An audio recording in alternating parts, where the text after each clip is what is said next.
ya de daino. Aginjo kiri kiro kari kamu. Aginjo taza mwande blei sianao. Dewe condition, dewe contio blai de daino, ande contio. Sawa ino lo ye anti oblipo. Uropa wa ino gele ye anti oblipo. Aginjo bao, aginjo blelao. Amonde ko, deri ko ni kere lu bao sianao.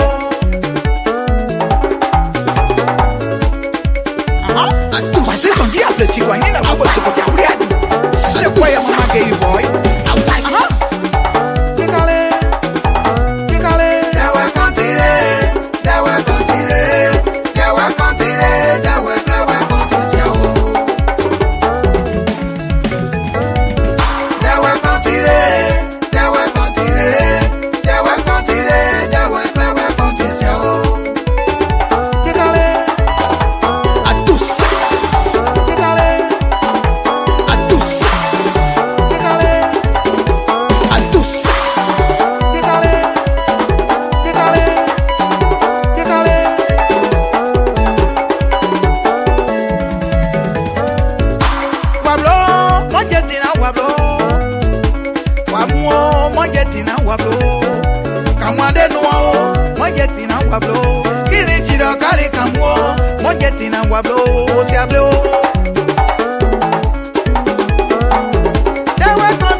Yes, ladies and gentlemen, good afternoon, good evening, good night, whatever you find yourself around the globe. Good evening. Sorry, guys. We are back again, Voices Sinoe here in the diaspora with Doug Sarpo, the Esoteric, Patrick Bolu, and Sam Walker. The Voices of Sinoe County, we are here to give you what is training in Sinoe in Liberia and these United States of America. So, ladies and gentlemen, as you join us this afternoon, please, we hold your 2 feet. We beseech you, as both men would say. Please share the link for us and subscribe to our YouTube page on YouTube as Voices Sinoe in the diaspora there. Just subscribe. Hit the notification button, the bell as well. And every time we go live, you will be notified. And so let's do our little entertainment here, and we will be right on the screen with you to delve into the topics that we have today for discussion. Don't go away.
Yes, this afternoon we have an interesting outline for you.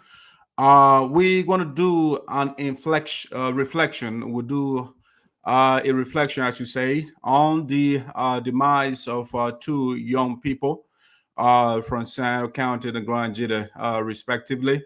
Alex Freeman and Pyne Suah. We're going to be doing the reflection on those two young gentlemen that just passed away in these United States. Don't go away. I'm on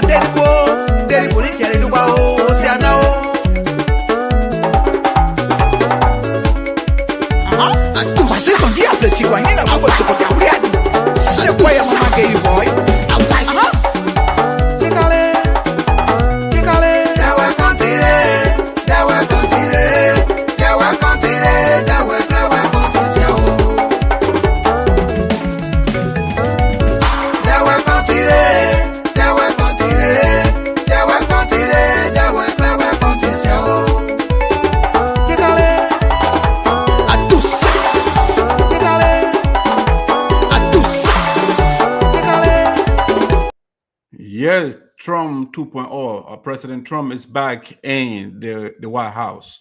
What does it mean for the United States? What does it mean for the global community? The multiple executive orders signed by the president. What does it mean for immigrants and everyone else coming into the U.S.? So, guys, don't go away. It's going to be a good show this afternoon. And we crave your participation as well.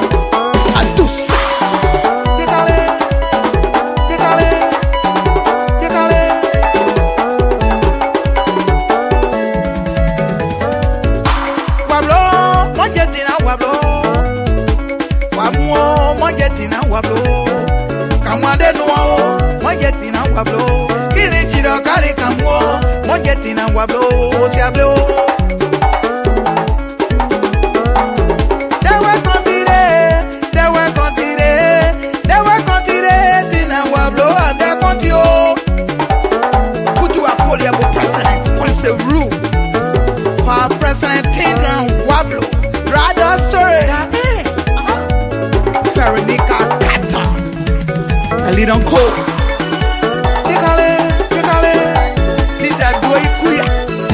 Give me some instrumental OG. Original David, what's all good? Hey, Petra Jala, what's all good? Nina Kuya, play the diamond racing, the diamond passing, and the diamond passing on the way. Soon I'm with it.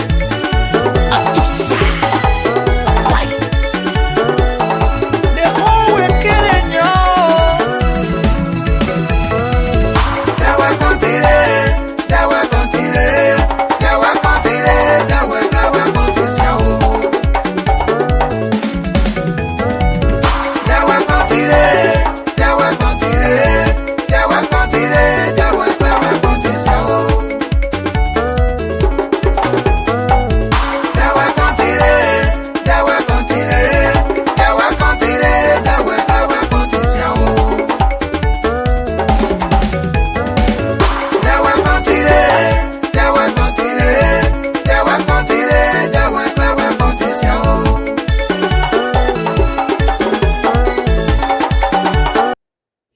Yes, guys, on the platform this afternoon, also we're going to be talking about the arts. The representative of Sinoe County District Number 1, Romeo Quioh, urges his colleagues to pass 3 major arts into law. So we're going to also delve into that this afternoon, Voice of Sinoe. So we ask you again to share the link and subscribe to our YouTube page. We will be right with you shortly on the screen.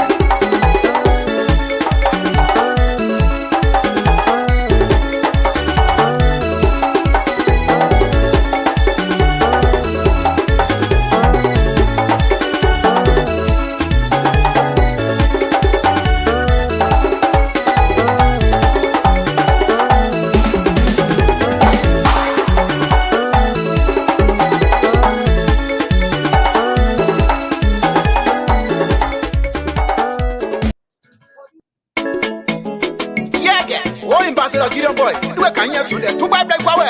Good that money when you are there, money. No, sounds a briane. What a black can you lay? What's up?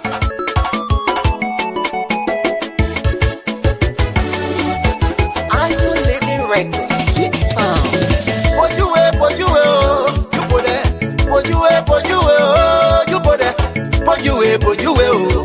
put it. I be mount. I am a put you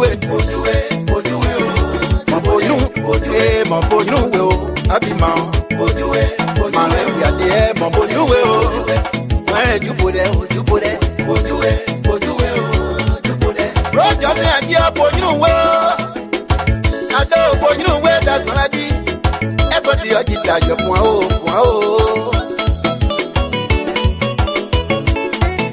Mother Road Johnson. I'm not going to do it, no. From Numonpoh County, Grisby District.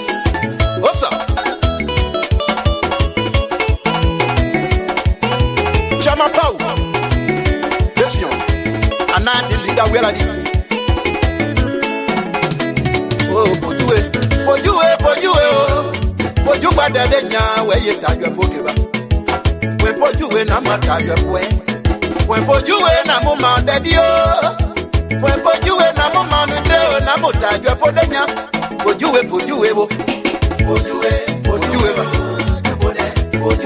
what I can buy where you tag your Podena. I put you my we are there. I be man on my boy, no way. You know, I get blue in your sway. You soon, yeah, you know, I use so nice.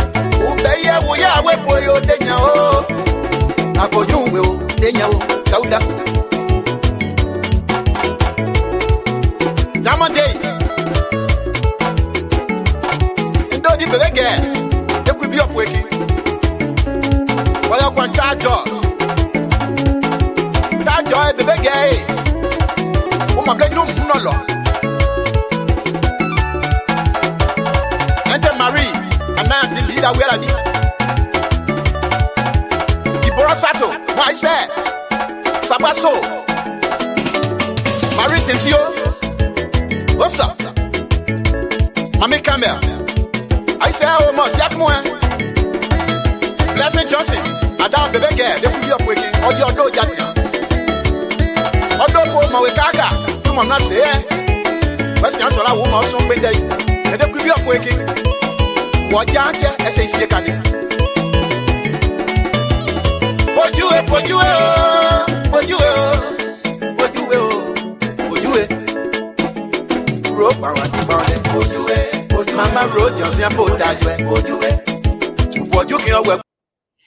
All right, guys. Yeah, I was backstage trying to get the other panelists on. I've been sending the link back to back.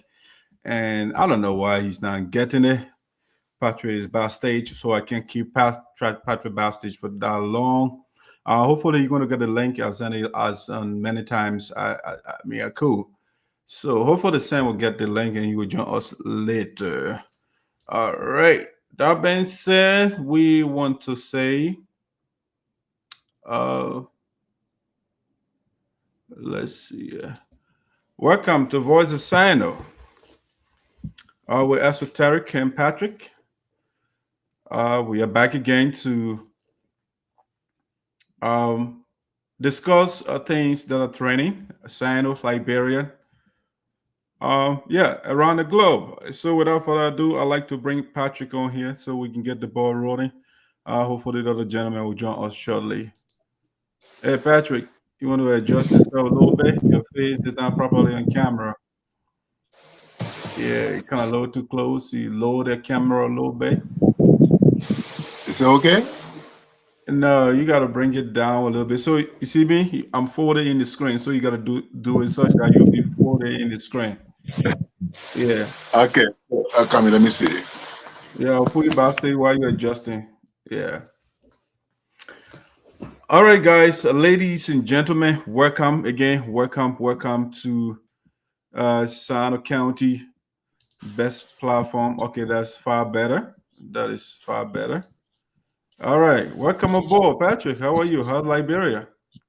Yeah, Liberia is hot, but Liberia is yeah, my man. Yeah, that doesn't sound optimistic. That doesn't sound upbeat, man. Liberia is here. The energy in your voice doesn't sound impressive. What's going on, man? Yeah, so when you live in a country where my suffering is mixed with noise, and massive political leadership failure, and social, economic, and political degradations, then of course you say the country is here. Okay, all right.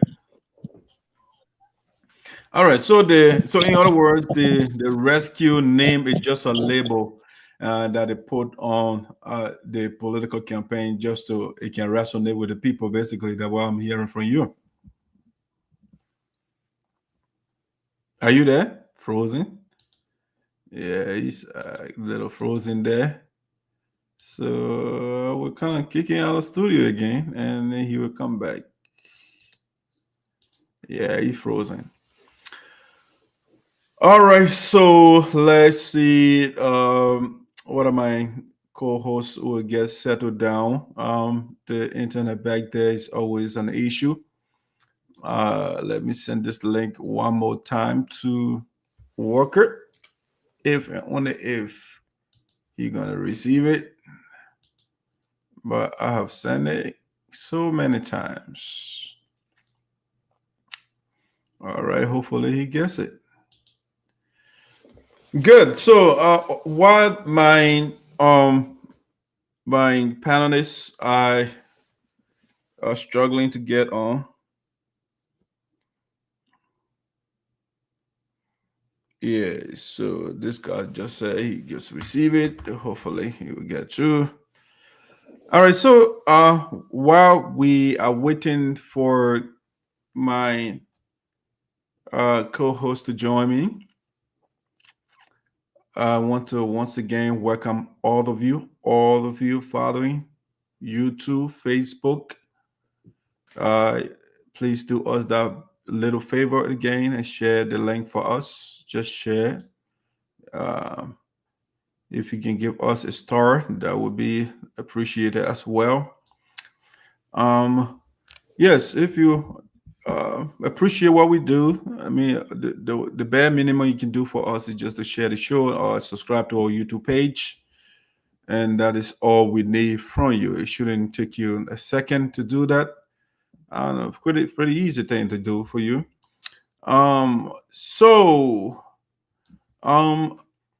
Last week I was in Louisville, Kentucky, for the burial of my brother, Alex Freeman. It was a tragic occasion for me and my family. But I like to use this platform to say gigantic thanks to the people of Liberia in general. So to be specific, I'd like to say thanks to an organization called Moses P. Harris, the national administration and the local chapter, the leaders. We want to say thank you so much for the support you rendered to me and my family during the homegoing of my brother. We want to say thanks to the Graduate Association in the Americas for the tremendous support. The organization is headed by Madam Edith Poah. She couldn't make it, but she did her part to send a delegation from the administration, the Vice President, Mr. Yanwule, the Secretary General, Mr. Quioh, and other officials of the campaign. They were there to support us, and we want to say thank you so much to the Liberian community, to CDC, USA, or the members that were there. I mean, it was wonderful, the support that we received from the people of the Graduate Association, and most especially Moses P. Harris. I don't want to call names before I kind of mess some people's names, but I just want to say thank you so much from the bottom of my heart. My family, we highly appreciate the support from the Moses P. Harris, which was founded by Alex Freeman and others. The organization came through. I mean, you can't beat it. That's how it should be when you are part of an organization. If you are part of the group, I mean, if you are in bad times as well as good times, they should be able to come and put their arms around you, and which was demonstrated in Louisville last week. Patrick, any thought, and then gratitude that you want to express? Let me unmute you here from my side. Yeah. So first, my gratitude and appreciation begins with you. I must say thanks to you, your family, in fact your late brother, for arriving on the U.S. soil and not packing yourself in one little corner doing packing yourself in one little corner and just catering to yourself and everything about yourself. You know, the fact that you're able to cut across the Liberian communities, you know, connecting with people on organizational and humanitarian levels. You know, I want to commend you guys. Yeah, though your brother has left, I want to commend you for that connection and selling yourself to the world. I want to thank everybody that turned out, you know, in Louisville. It was a monthful weekend. I follow the videos. I mean, you could hardly hear people talk because the mournfulness, the weeping, and you know, the sorrows, everything that came out there. Yeah. But I want to say thanks to everybody who made it through, who made it there, to pay the final homage, final respect to to Alex. Yeah, his memories will live on. His legacy will live on and continue.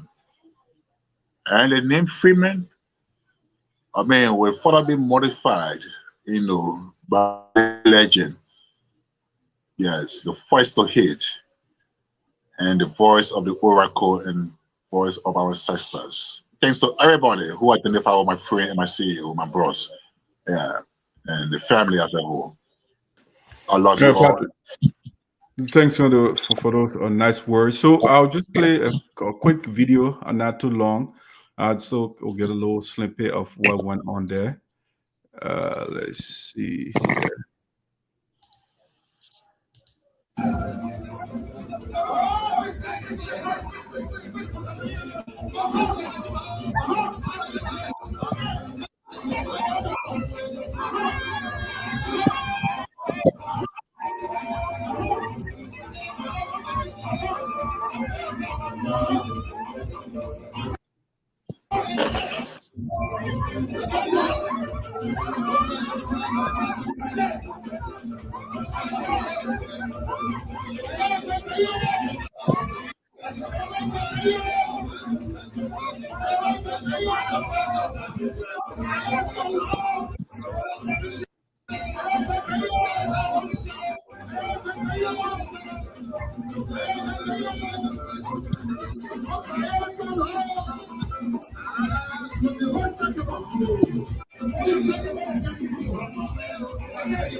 Okay.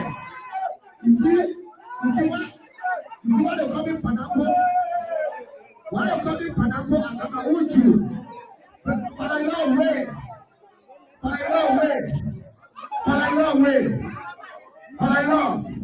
They call me pineapple. I got my own juice. And you know, I'm now with so much God bless you and other talent. In June, can I pray inside? In June again, and then left, passing on track behind him. In June, I will pray inside to him. Those people will take it back. You know what I'm saying? So tonight, set her up. Tonight, let me get it one more time. Tell them, I want to say them again, or how you play. Set her up. Thank you. For Alice. Thank you for Alice. And I will play that DJ. So here, I said thank you. Okay, we want to change now. Let me see how the second will be the. All right, Patrick, it was just a little video clip. There's a lot that went on there. It was the support was massive. The leaders of Moses P. Harris here. There's Daisy Kamara and the Honorable President himself. They were very, very supported, and we want to again say a big thanks to the leadership of Moses P. Harris for giving us that support. Patrick, I want to also acknowledge my wife. She is my backbone, my best friend. We travel practically everywhere. She was there with me to support me in these difficult times. So to my wifey, Bolu, my best friend, I want to say thank you so much for the love and the support that you always gave me and my family. I also want to say thanks to my sister, Linda. She's on the picture there. She's flew from Minnesota as well to attend the ceremony. My cousin from Rhode Island, Levi Campbell, another wonderful guy. He was there. Yeah, so we want to say again, thanks so much. But Patrick, another during the same time of my brother's burial, another nice gentleman, a wonderful guy, Pyne Suah, was being buried too in Pennsylvania. So, I mean, if you can do a little comments on that, go ahead. Yeah. So before I comment on Pyne's memorial or homegoing ceremony in Philly, let me also acknowledge as the Freeman family. So I try to be generic, but I didn't know you're going to bypass me to put me in contempt. Yeah. So Yeah, so I want to also acknowledge your wife. She is an incredible woman, actually, a big on support and and understanding. Without a woman, man, we're gonna do great things inside. Thank you, thank you, thank you. Yeah, sure. Yeah. So yeah, the two occasions left me pondering over the weekend. Two prominent young men. Yeah, two young men who made name before their death, and they were being buried on the same day. I was wondering, how did the families or the organizations, plan, the programs? Yeah, Alex, a popular in Louisville, and Pyne, a popular young man also in Philadelphia. So I was wondering, but thank God, I know it caused embarrassment if the concomitance of the two occasions.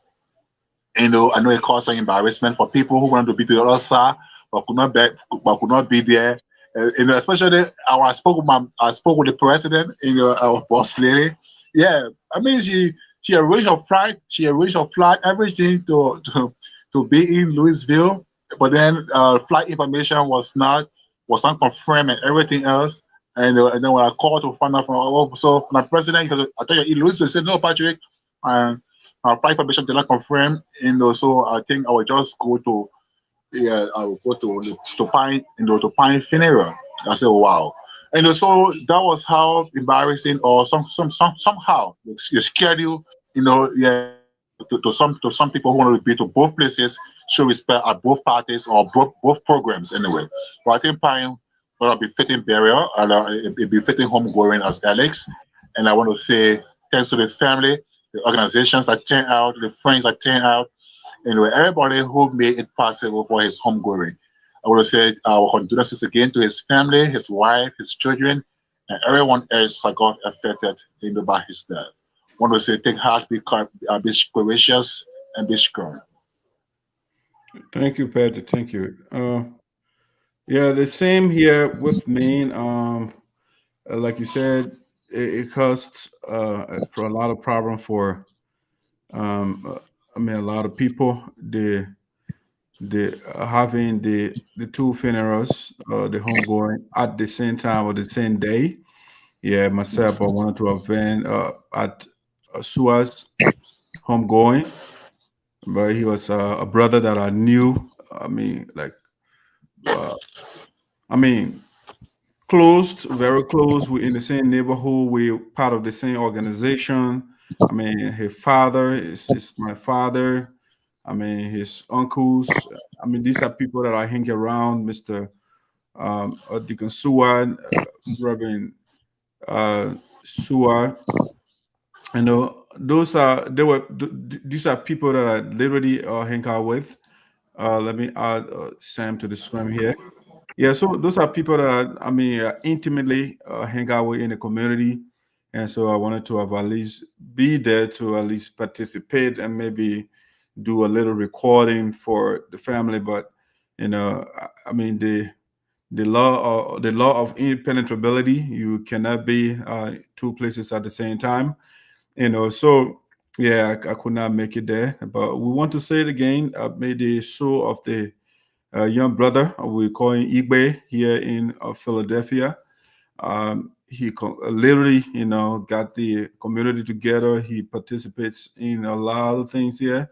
Yeah, so he got the right barrier, like you right indicated, Patrick. So yeah, we want to say sorry to the family, to anybody connected to him. Myself, I'm also connected to him one way or another.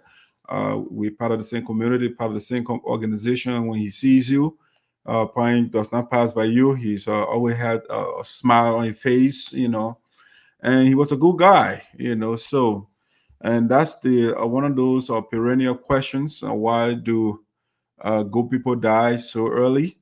That's one of those mysteries that we have to grapple with, So let me see what I can bring Sam here. What I hear, he wants to say something. Hey, Sam, welcome aboard. I got you on mute here. Let me unmute you. Go ahead, buddy. Let me see what I can bring Sam here. What are you wants to say something? Hey, Sam, welcome aboard. You got another device on closer to you? Let me see what I can bring Sam here. If you have another device, then you got to lower it. Hope are you getting me? All right, go ahead. Jack, how are you? I'm good. I'm good. Are you hearing me? You are delaying?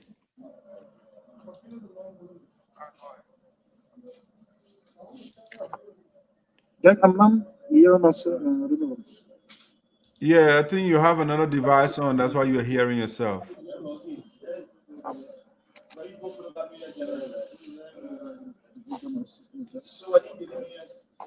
Sam, come back, go and come back in. Let me take you off and you come back.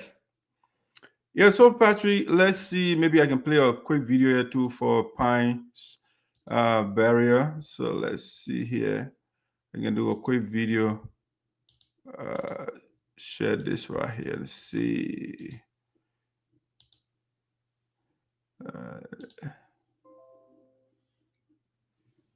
Let's see what this will play for me.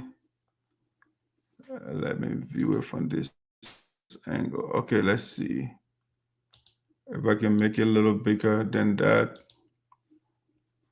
Yeah, this is from, I think, Winnie's page.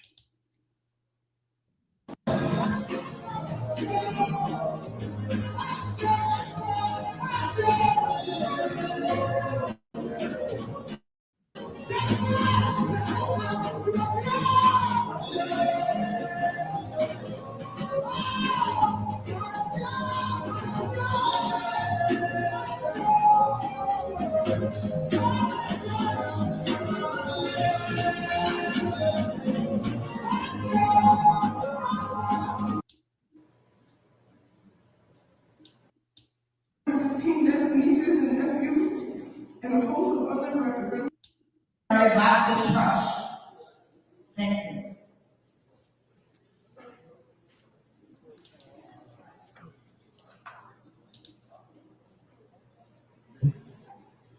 Good morning, Church. My name is Clarence Pastor, Trustee, Chair, Eternal Life Missionary Baptist Church, where our humble servant, Reverend Dr. Colin Andrews, is our. And whereas Pyne have plans, as we heard in the last test, to meet the mother to open their home in Liberia. God opened the loving arms and welcomed Pyne to spend eternity with him in the eternal home in heaven.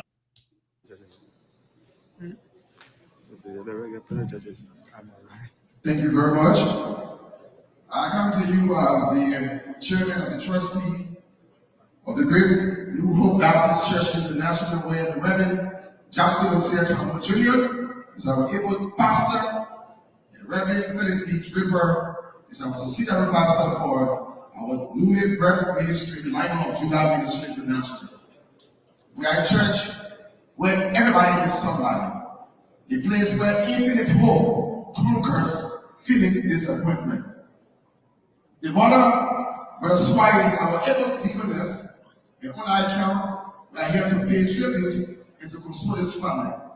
Indeed, God is to be praised in the midst of all of this.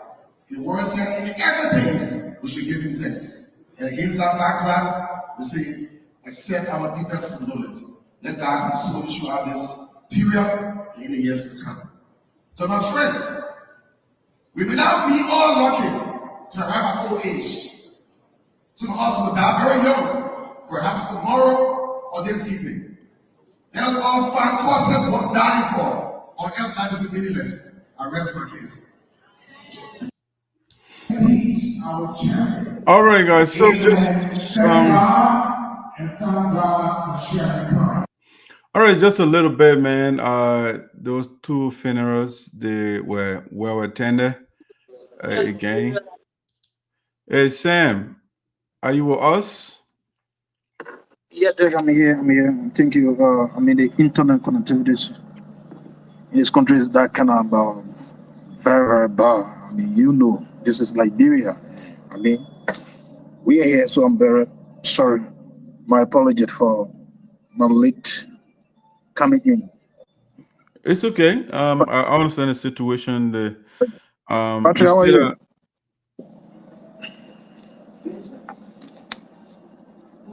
Okay. Welcome, man. Welcome, I man. think this show is one of the shows that made afford Liberians the opportunity to listen to their people, to listen to what is unfolding. I mean, most especially in Sinoe, I mean, our citizens will always follow trending national issues. When it comes to politics, I mean, the country, Sinoe politics is that kind of, is somehow interesting. And many guys from Sinoe, I mean, like to follow politics. They always like to understand the issue, follow the issue, and dig deeper. So with the institution of this team, this show, I believe that we will continue to dig deeper. Policymakers who are crafting the policy will continue to learn from us, and we will learn from them too. So I mean, it's a great opportunity. This is another show. Thank you. And how was Kentucky? yeah, it was a sad, somber visit. I mean, I wish it was just a regular party that I went there to see my brother, but it was tough for me. It was quite challenging, but at the same time, I mean, I had a massive support around me. So, I mean, I want to say thanks to at least the support that I received from those members and the Liberian community out there. All right, guys. So let's transition to something else here. Let's go to Sinoe County here for a second. So our lawmaker, Representative Romeo Quioh, I mean, there's a bill. If you like arts, three of them. Let's see what I can put that on the screen for us. But Mr. Representative Quioh is Patrick is an apologist of the lawmaker. So maybe Patrick will be given the opportunity to kind of flex out to make sense, give us the background of these acts, and then we can go into the discussion. Our lawmaker is trying to do his job. Normally we say these cliches, lawmaking, oversight, and representation. And so Mr. Romeo Quioh is trying to fulfill the lawmaking aspect. So let me bring Patrick in here to give us little context relative to the acts in question. Hey, Patrick, let me unmute you. Go ahead. Let's see. All right. Yeah, thank you. So in line. So Quioh in line with his representation, oversight, and lawmaking functions, put 3 bills exclusively affecting Sinoe on the floor, exclusively for Sinoe. But before the 3 bills, there were other 3 bills, that affect the national, nationwide bills, and one of them was the bill to abolish child labor. Yeah, the anti-child labor bill was one of the bills he put on the floor for national importance. Yeah. So in Sinoe, he promised during his campaign, and to also enact certain laws or propose certain laws that will also affect Sinoe.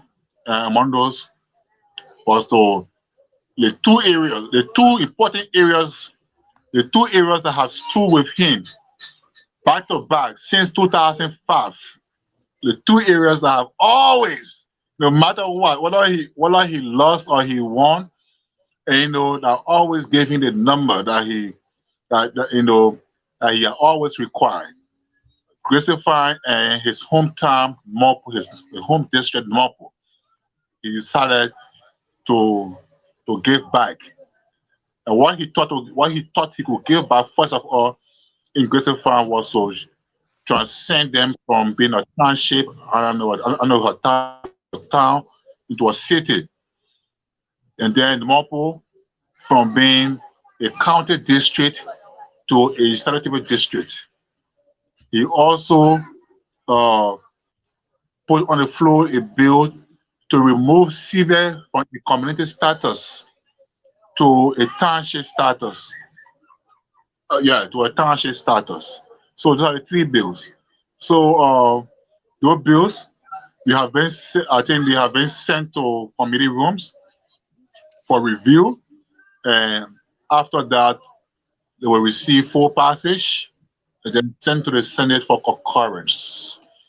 As the rules, and law demands. So far so good. Those are the three bills. And if there's any impact or importance, well, my own personal view, because I don't want to deny my own view about how things happen in this country. My own personal view, Grisby Farm City, yes, lawmakers did that, but I don't think Grisby Farm and other places we call cities in Sinoe for 33 cities, Grisby Farm. Besides Greenville, Grisby Farm and other places we call cities. Don't mean to be cities. So Grisby Farm will be the 45th, will be the 34th, will be the 34th city if that bill is passed. It will be the Greenville city. Sinoe will have 34 cities if that bill is passed. So Grisby Farm will be the 34th city. But on the issue of Sebeth Township, it makes sense. Yes, it makes sense. First, the legislature number try to make it a borough. All right, he proposed a bill to make it a borough, but it did not materialize, and Romeo Quioh pick it up now to make it a township. I think it makes sense, actually. And then the Numonpoh district. Senator TJ campaign in 2014. Senator TJ campaign in 2014 to make Numonpoh County district a statutory district. But what happened? What did not happen? We did not hear anything from him. But from my investigation, land dispute between Numonpoh and Grisby Farm. I'm sorry, Numonpoh and Wedger, and impacted that bill. So with Quioh coming back with another bill, due diligence will have to be done between the two districts to ensure that no district includes district land, and boundary lines are defined and drawn appropriately, so the bill will not be affected. Yeah, so that it will not be impacted. So far so good. That's what I can say about the bills. All right, Patrick, thank you.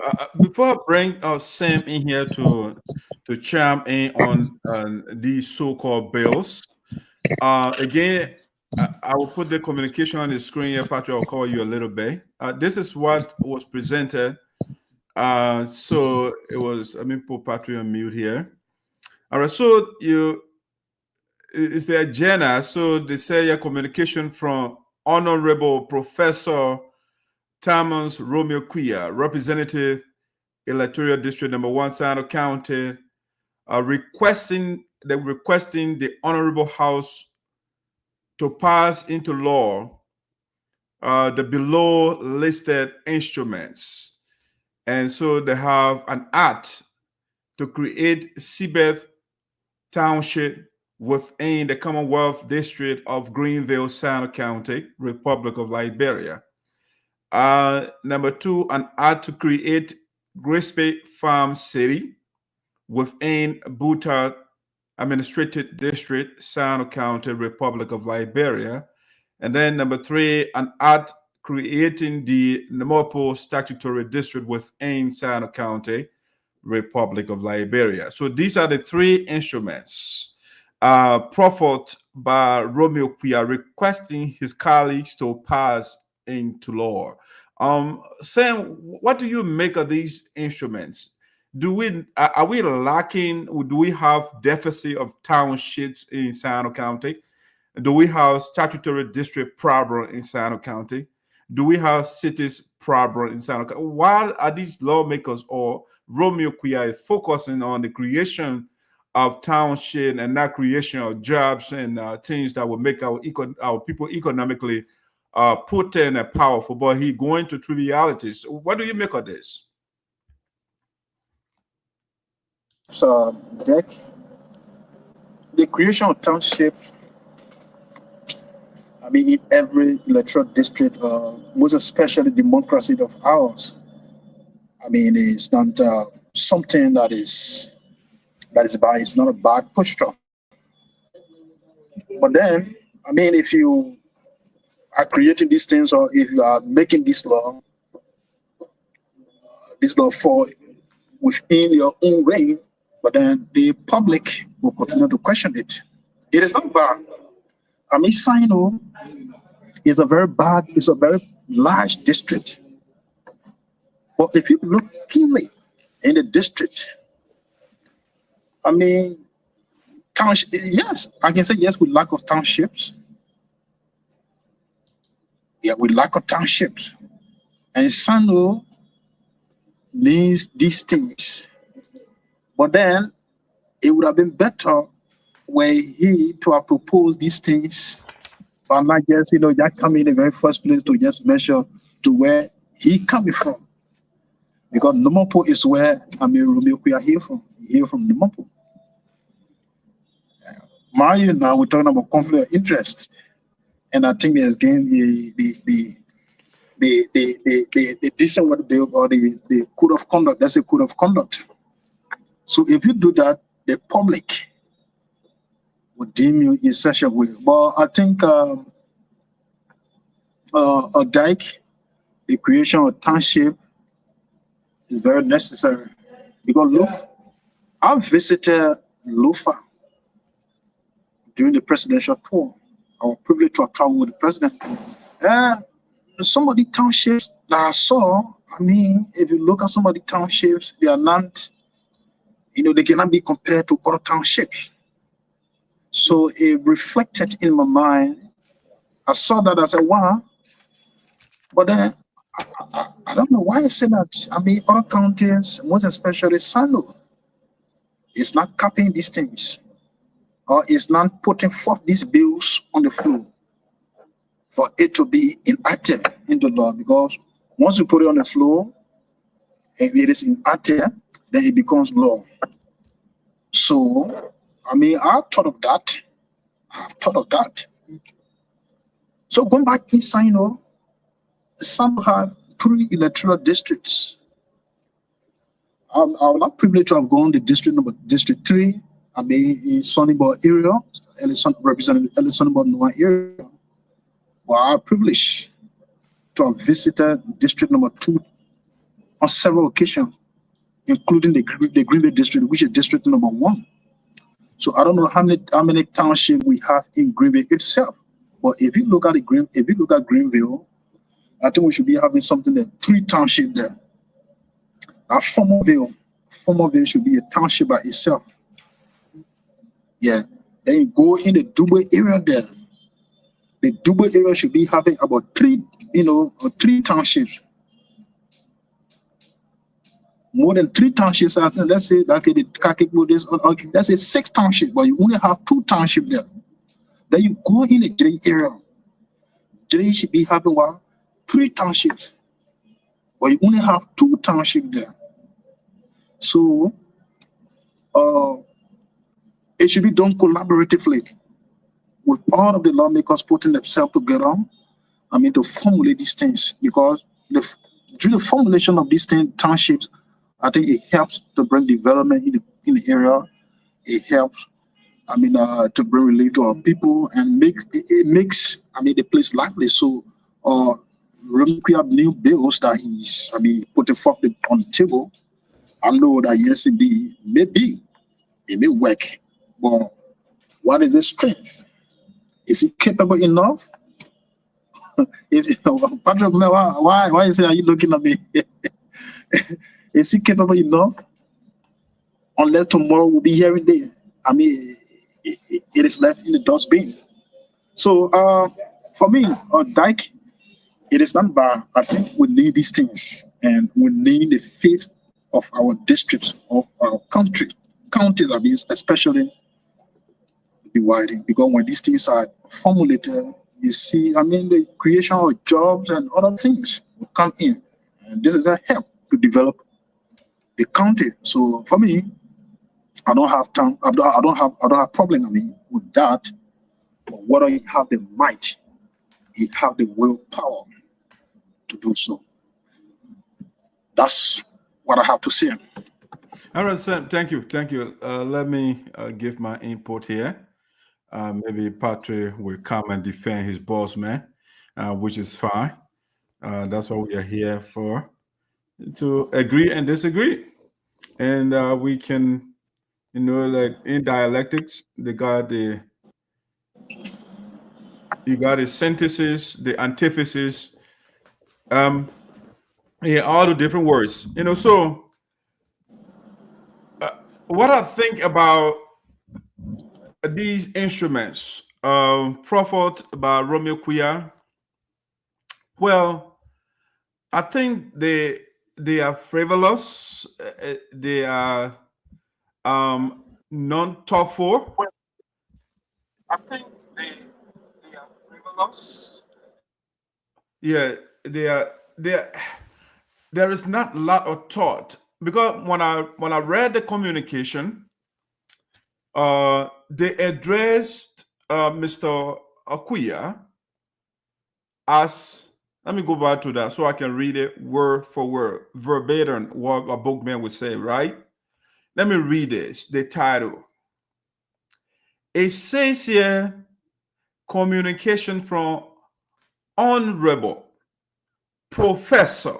Now, one would think if we have a professor to be a legislator, he will proffer bills or instrument that will be professorial, and not repeating same old, the same thing that people before him they did, that did not bring any improvement to Sinoe or Liberia.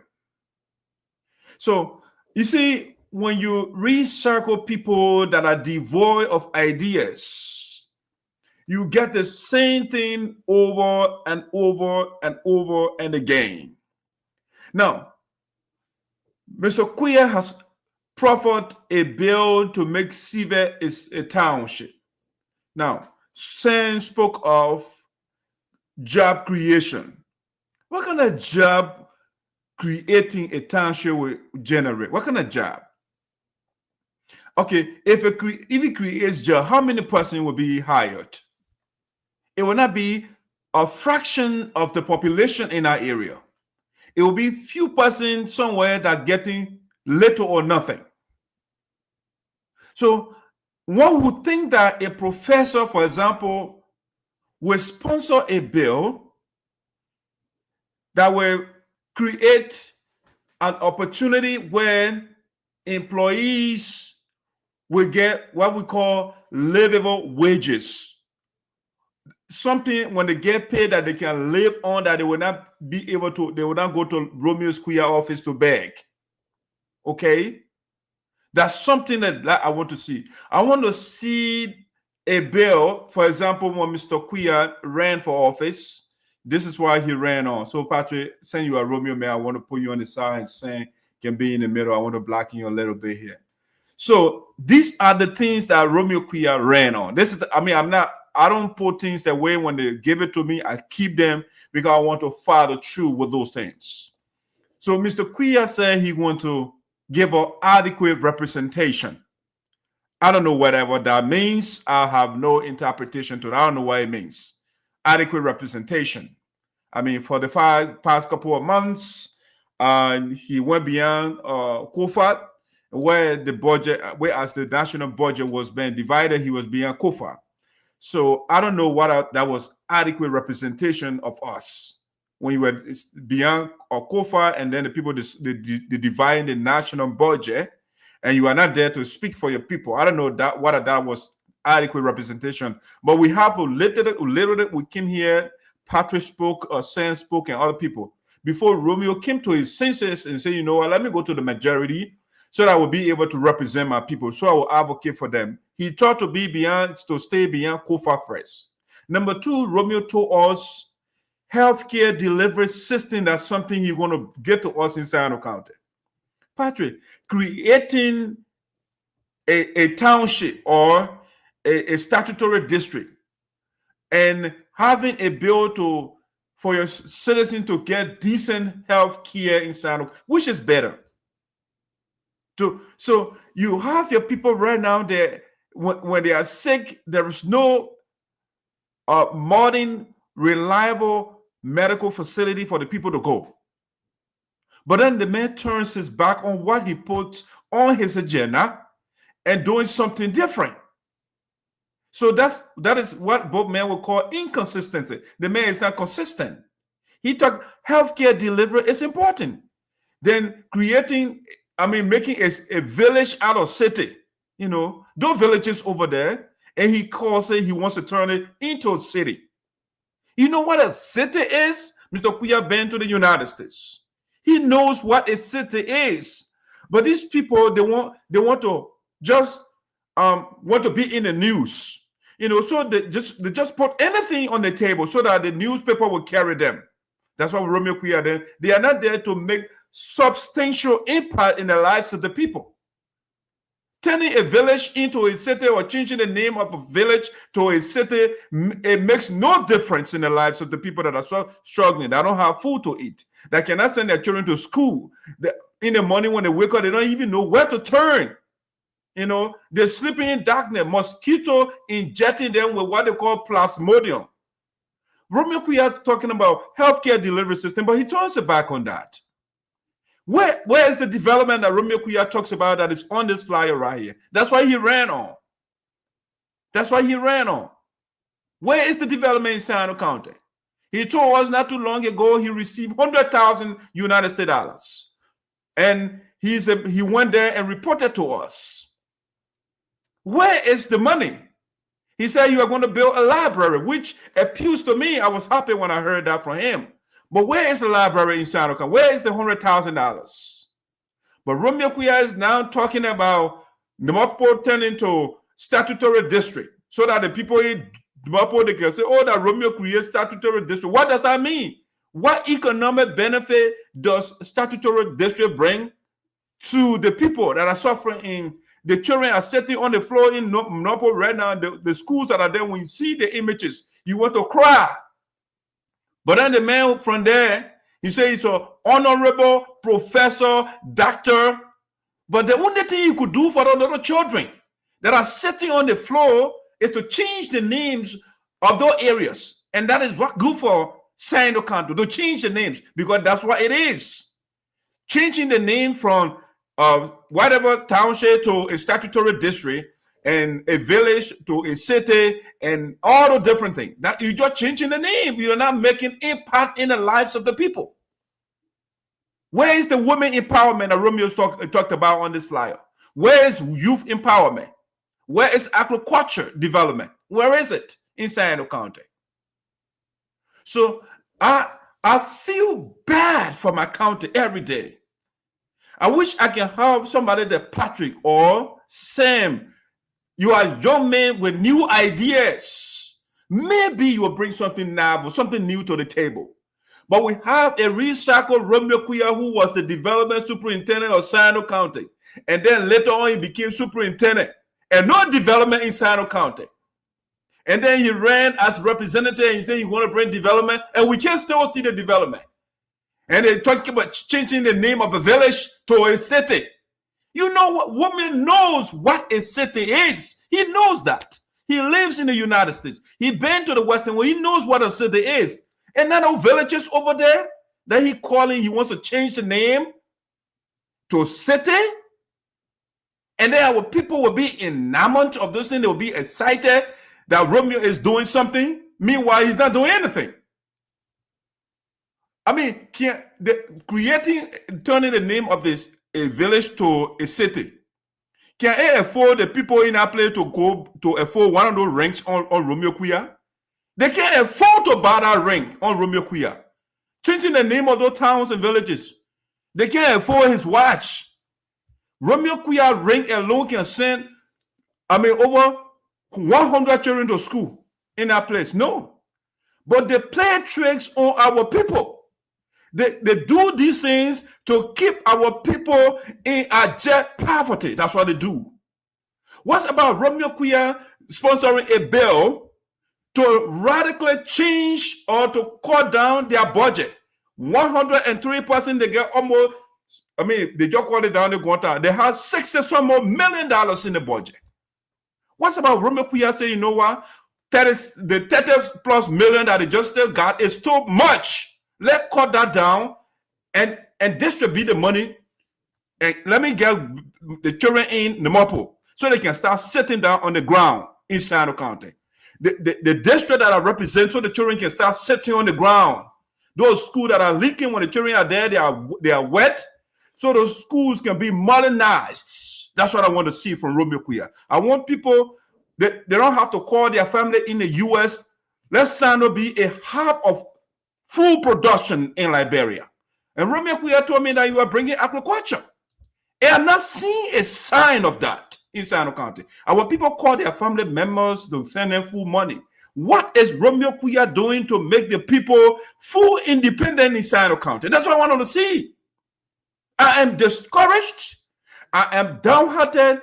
The people that represent my county, that are in the Capitol building. District number 3 is there for 6 years. And district number 1 is there.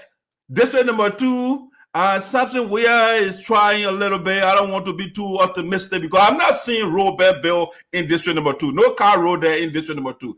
And these are great things that I want to see. Those senators that we have in Sinoe County, they are matter occupying space. The chair is there on Facebook and you writing articles upon articles, and the people of Sinoe County, they are meandering in the abyss of poverty in Sinoe County.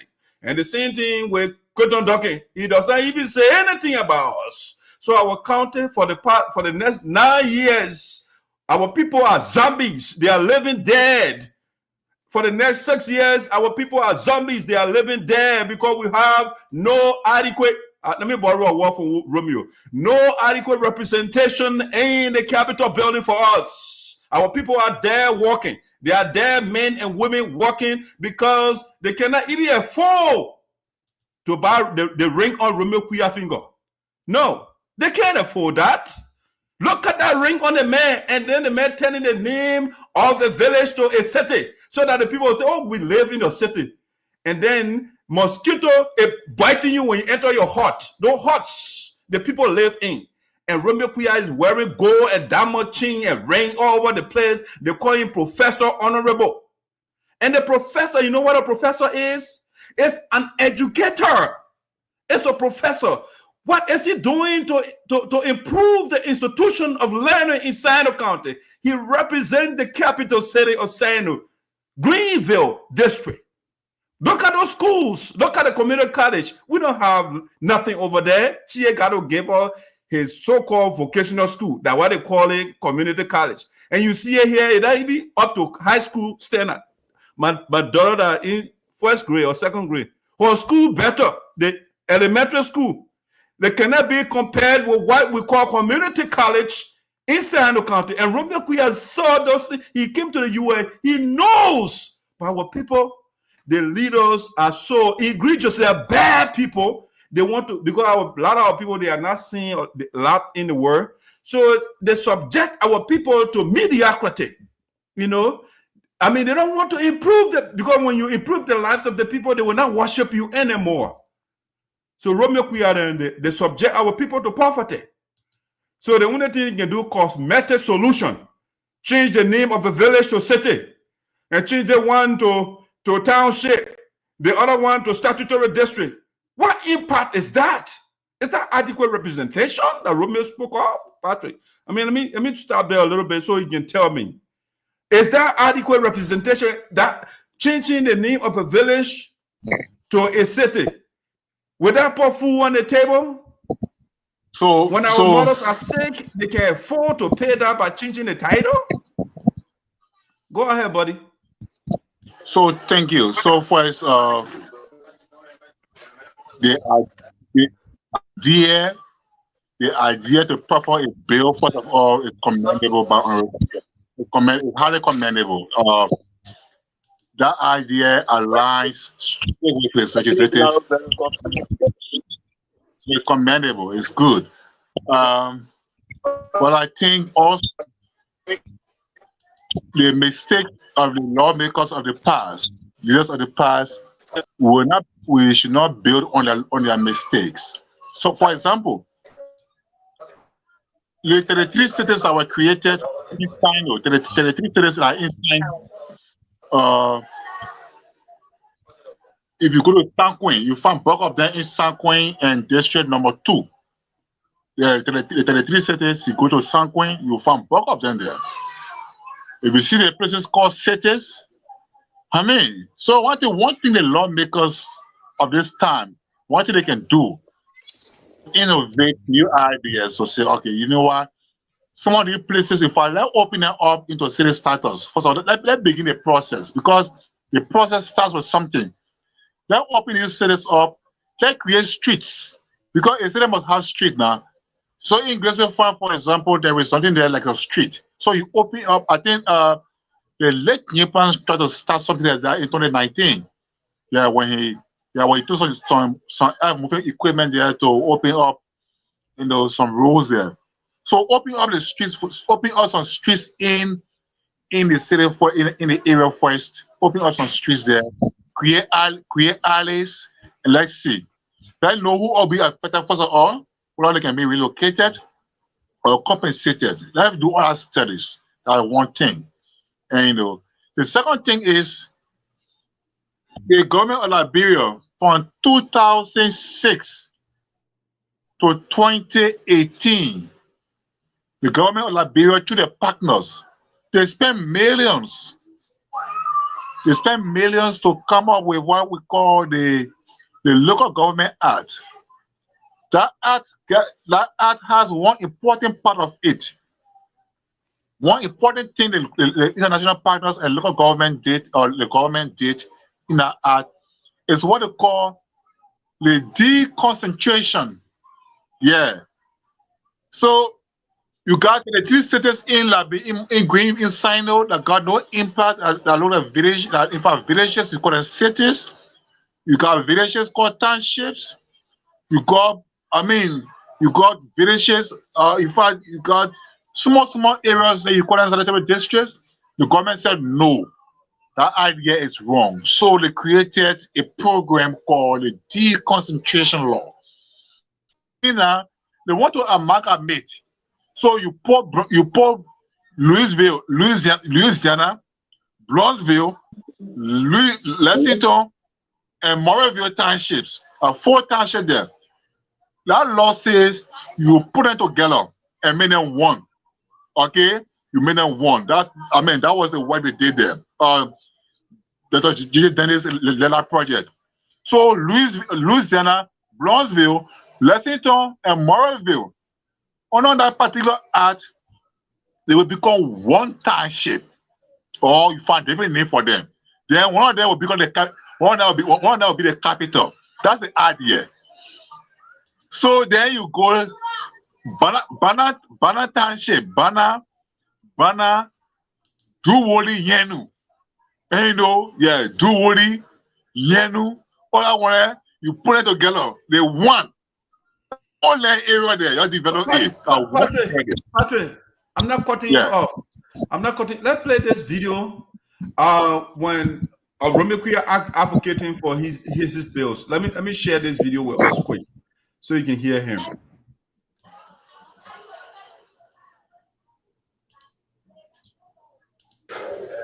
Township and Numonpoh Statutory District.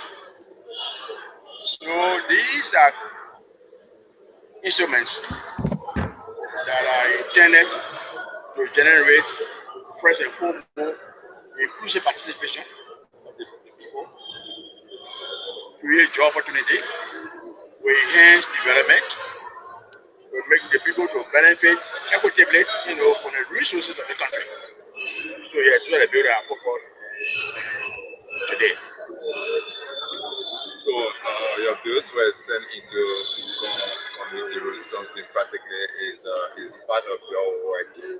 Now, how sure are you that you're going to succeed in making sure that this bill is passed by the House of Representatives and the Senate will bring Senate for concurrent? Well, I don't know exactly I am. I'm there. When you generate a bill, listen, put it support. Okay, I think that's exactly what I'm talking about. How influential are you when it comes to lobbying? Where I can assure you they will pass. I can assure you they will pass. And with the legislature, I know the workings. I know that we need to support each other. Most of this, everybody there has a district, right? And you want your district to benefit. And so what we're doing, we're making sure that the people that represent, they say we are the deputies, right? Okay, so they want the impact, the positivity of our presence here. Everybody wants to be proud. So I see no reason why my police will not support me. What to mistake? You think they'll support you? You can remember your communication, you raised counter reaction from all of police, especially bringing to the attention of plenary, the bills that are currently in committee from Numonpoh County. It got the attention when that was raised. So when you followed the discussion, the issue that was raised was, there were similar bills that came from Numonpoh County before we went on break, right? So they were not vetted,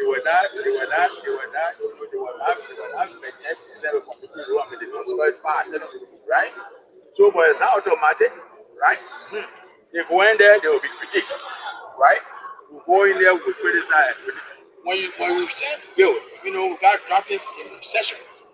You can generate the idea and send it to a bill. So it will be strange, they will put a language in it.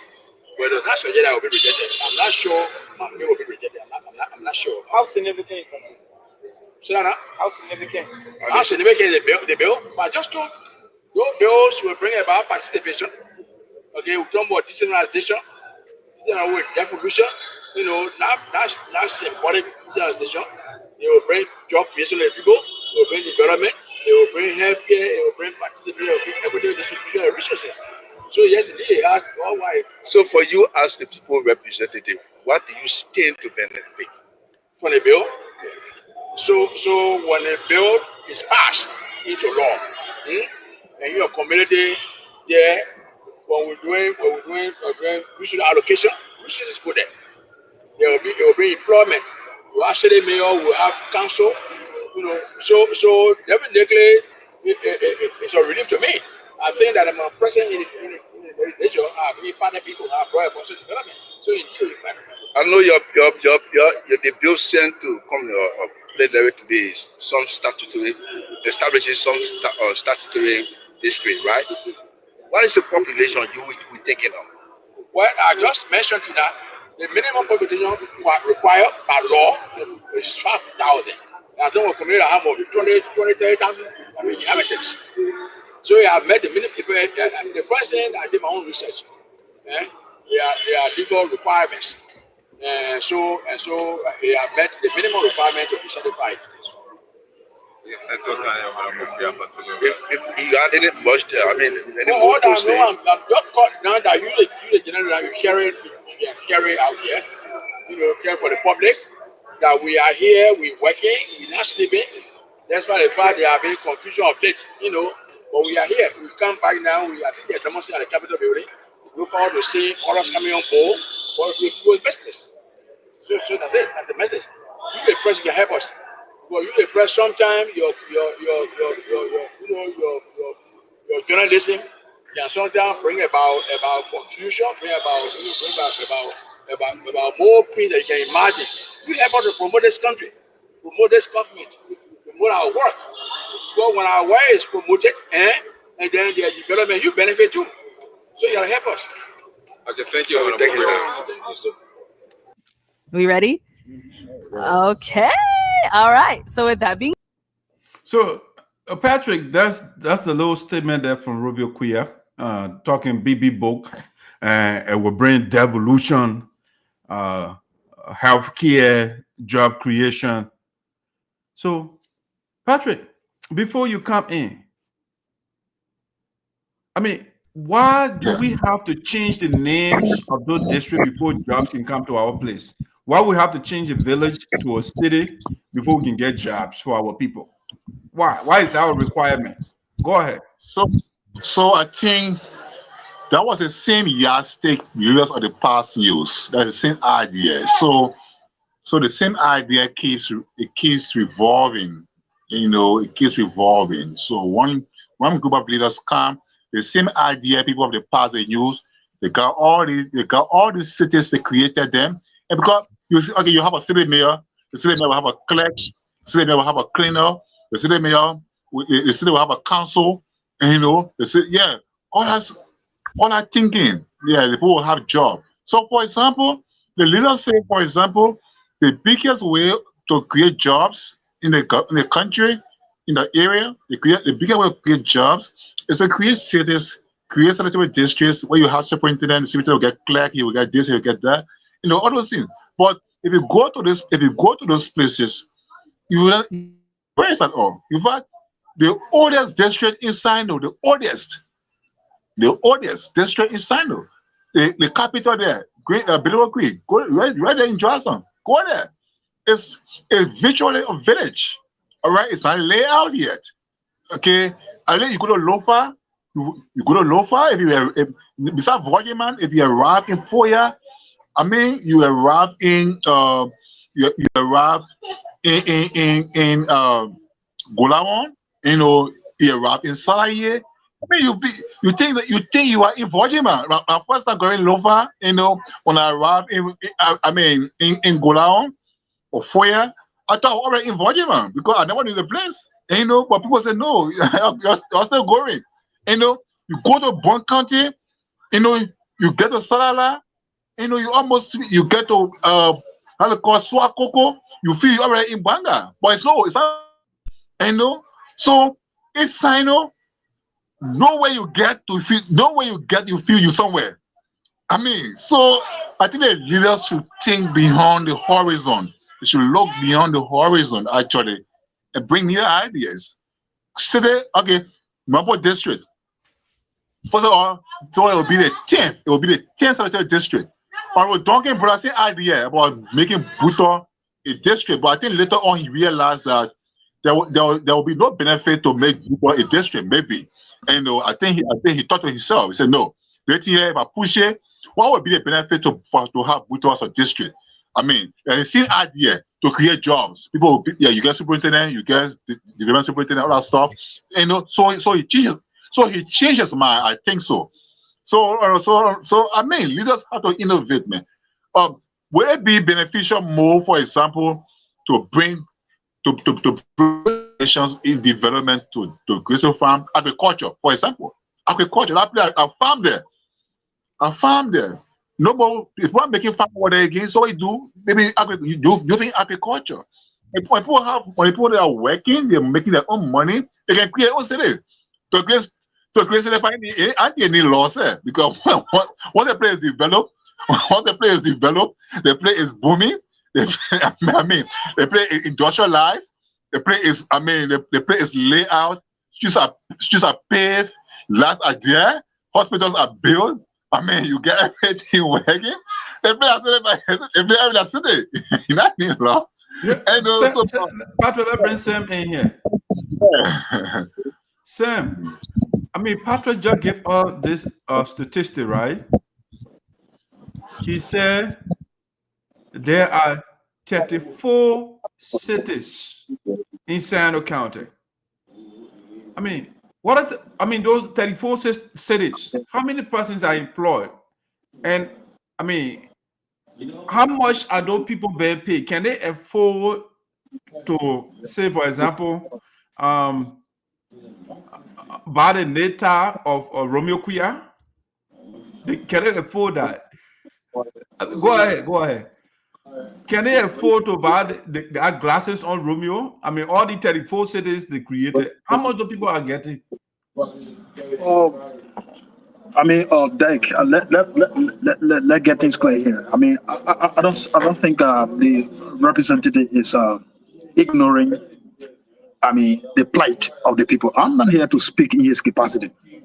Yeah, but if you look at it, he's not ignoring the capacity of the people.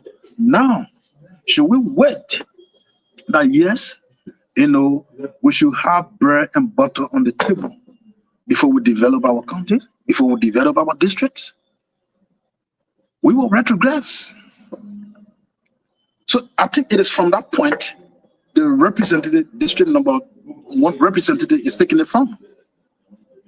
Yes, it is where the representative taking it from. These things, if you put them together, no, mind you, I'm not backing the honorable representative. Yes, of course, the people's life need to be better. I mean, there are other. He needs to address the plight of the people.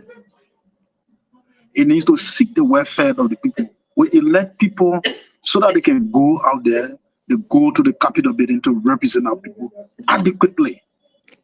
I mean, making laws. I think one of the primary focuses of the representative is making bills. It's part of it is enshrined within your TOR as a legislator. Mind you.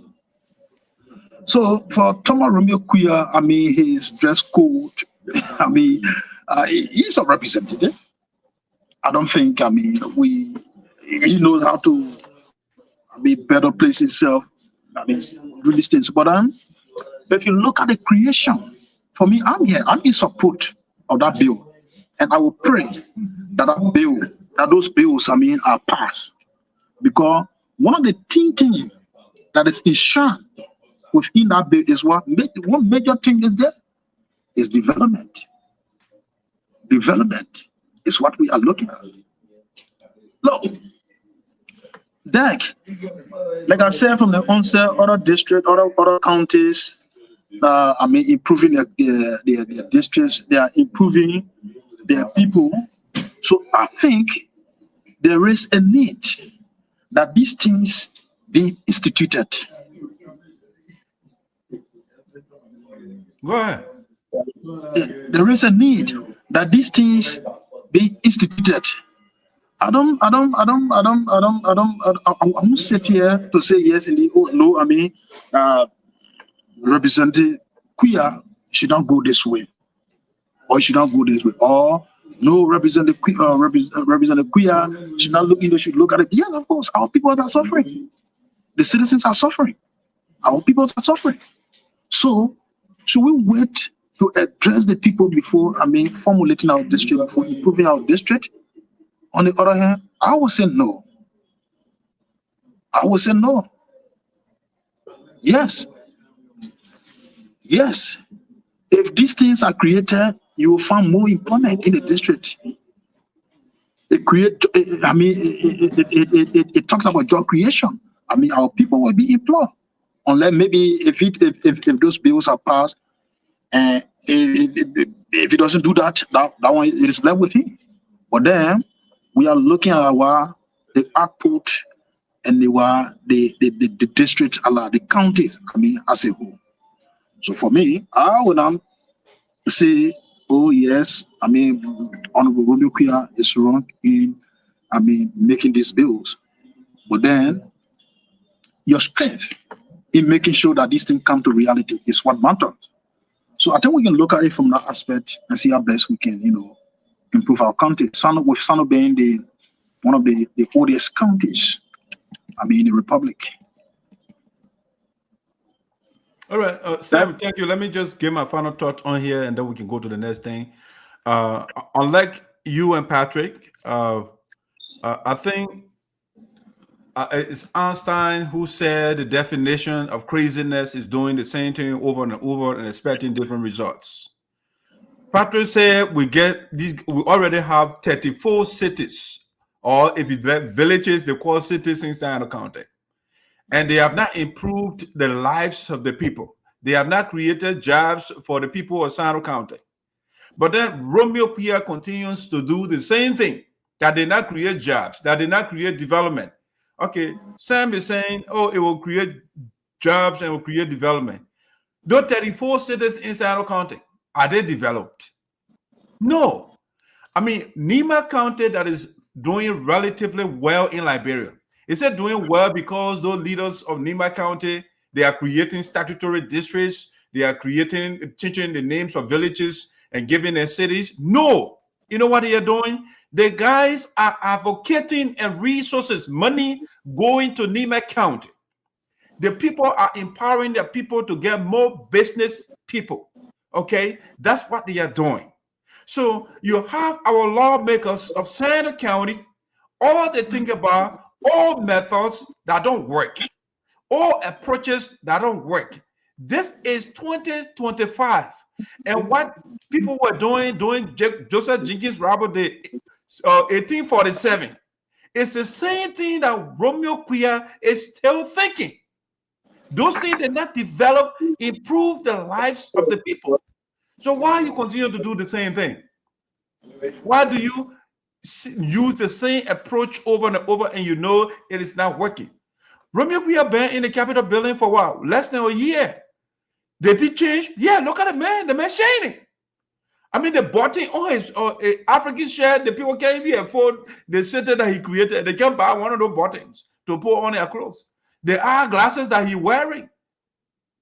But again, these guys, they use what they call the placebo effect. You know, the placebo is an experimental pill that they give a patient to know whether the person actually has pain. So they give it to you, no medication or no medicinal product in a placebo. So they give it to the patient will take it and they say, oh, my pain gone away. Meanwhile, there is nothing in that tablet. Okay? It's what Romeo Quioh is doing. They're giving our people what they call the placebo. It does not do anything to improve the lives of the people. You get 34 cities. Patrick, we're talking about 10 statutory districts. How are those districts developed? Are they producing food? You're talking about agriculture. So why you continue to do the same thing and you know it is not working? Why don't you mimic the example of Nima County? You want resources to go to your county and you institute measures, accountability to hold people accountable to make sure that the funds are used for the intended purpose, you know? But no, the people are sleeping in darkness. No car rolls. I mean, everywhere else is a total mess. And Romeo Quioh, who says he's a professor, he talking about, and when our people hear this thing, they think they're making sense. Inclusive participation. Our people are not, who are they excluded in the country? In other words, that what the man is talking about, they're excluded. Okay? When you realize that, when you're a superintendent or development superintendent, so he said he's doing it for inclusive participation. So in other words, the people are excluded, which is not true. If you say inclusive or exclusive, it means that maybe they're the lawmaker, they are excluding the people from enjoying the resources, you know, because they put all the money in their budget. They get more money. They drive the fancy cars. They wear the fancy clothes. They live in the fancy houses. I mean, everything else is them. So they are economically excluding the people. But he's talking about inclusivity right now by changing the name of a village to a city, changing the style of Sebeth to a township. I don't get the toddlers leader we got in Liberia. The guys are toddlers. Healthcare, okay? The 34 districts cities that Patrick talked about. We can get in the ambulance right now when you're sick. The ambulance, you call a number, they can come and pick you up. No, nothing. No hospital. The largest referral hospital in Sinoe County is practically empty. But the man talking about healthcare delivery by changing the name of a village to a city. Devolution. Speaking all the big words, how many people can understand devolution? So in other words, he's saying they are devolving power to the people. But when you say devolve power, it is not by just saying it symbolically, When you devolve power, I want to see, because you know what makes you powerful, Sam and Patrick? It's economic empowerment. When you get resources, when you get money, you are empowered. When your people are educated, you are empowered. But no school in Sinoe County. Those things, they are not schools. No school. No healthcare. The people can't find jobs. But Romeo Quioh said the only way you can do it is to devolve power to the people. Okay? Then from there you go, he went after the journalists, they blaming the journalists. They got to be blamed for the problems in the country. Look at those guys, when they go to section, it's a circus. When I compare Liberians lawmakers with other countries, now even the Western world, say for example, Rwanda, if you get time, listen to the lawmakers of Rwanda, listen to the lawmakers of Ghana, and see and compare it to that of Liberian lawmaker. You feel ashamed listening to your lawmakers. The guys don't make sense. They are not saying things that will develop their country. They just fight and people will be there. Second emotion. Yeah, second emotion. That's all they do.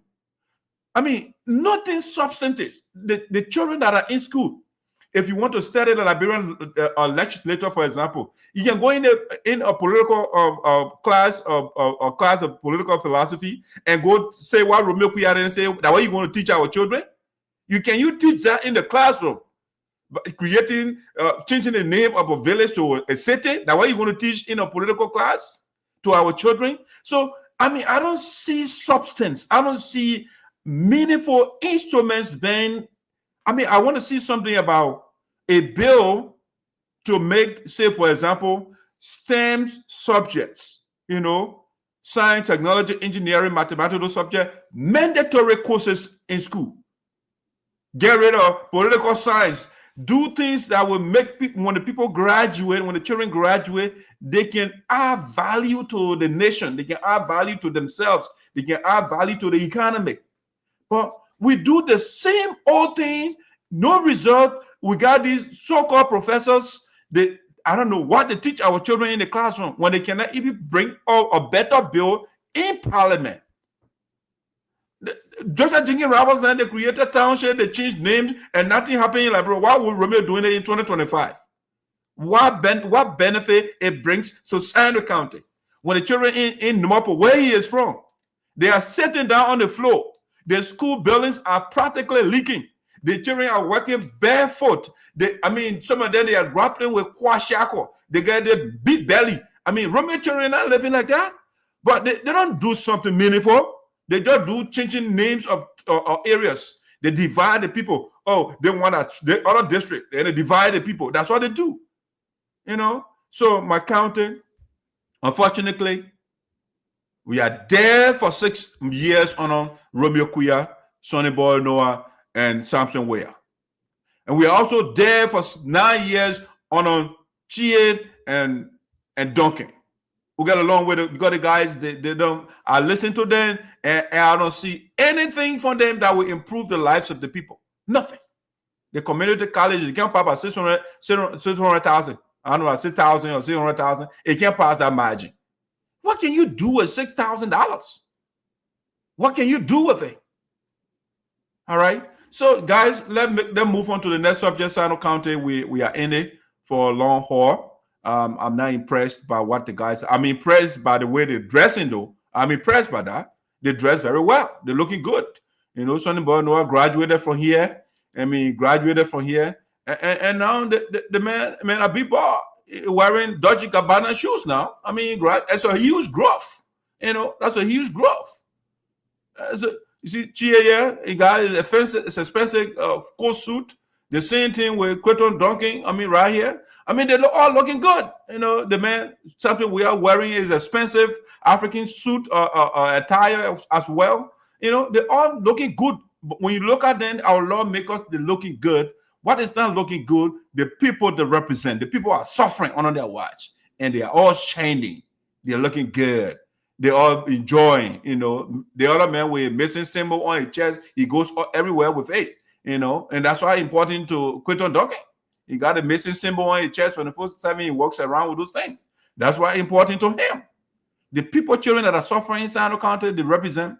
No, they don't care. The elders that are suffering over there, they don't care. No jobs, nothing for the people.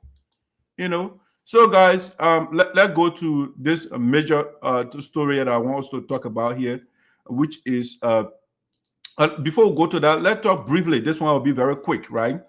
I mean, the Sinoe County, the sports meet, we are out. So I just wanted to talk about it a little bit, guys. What went wrong? Why we did not even pass stage 1? The elimination of Sinoe from the National County Sports Meet. Patrick, what went wrong, man? Let me unmute you. So many things went wrong. Okay. At least for this year, resources,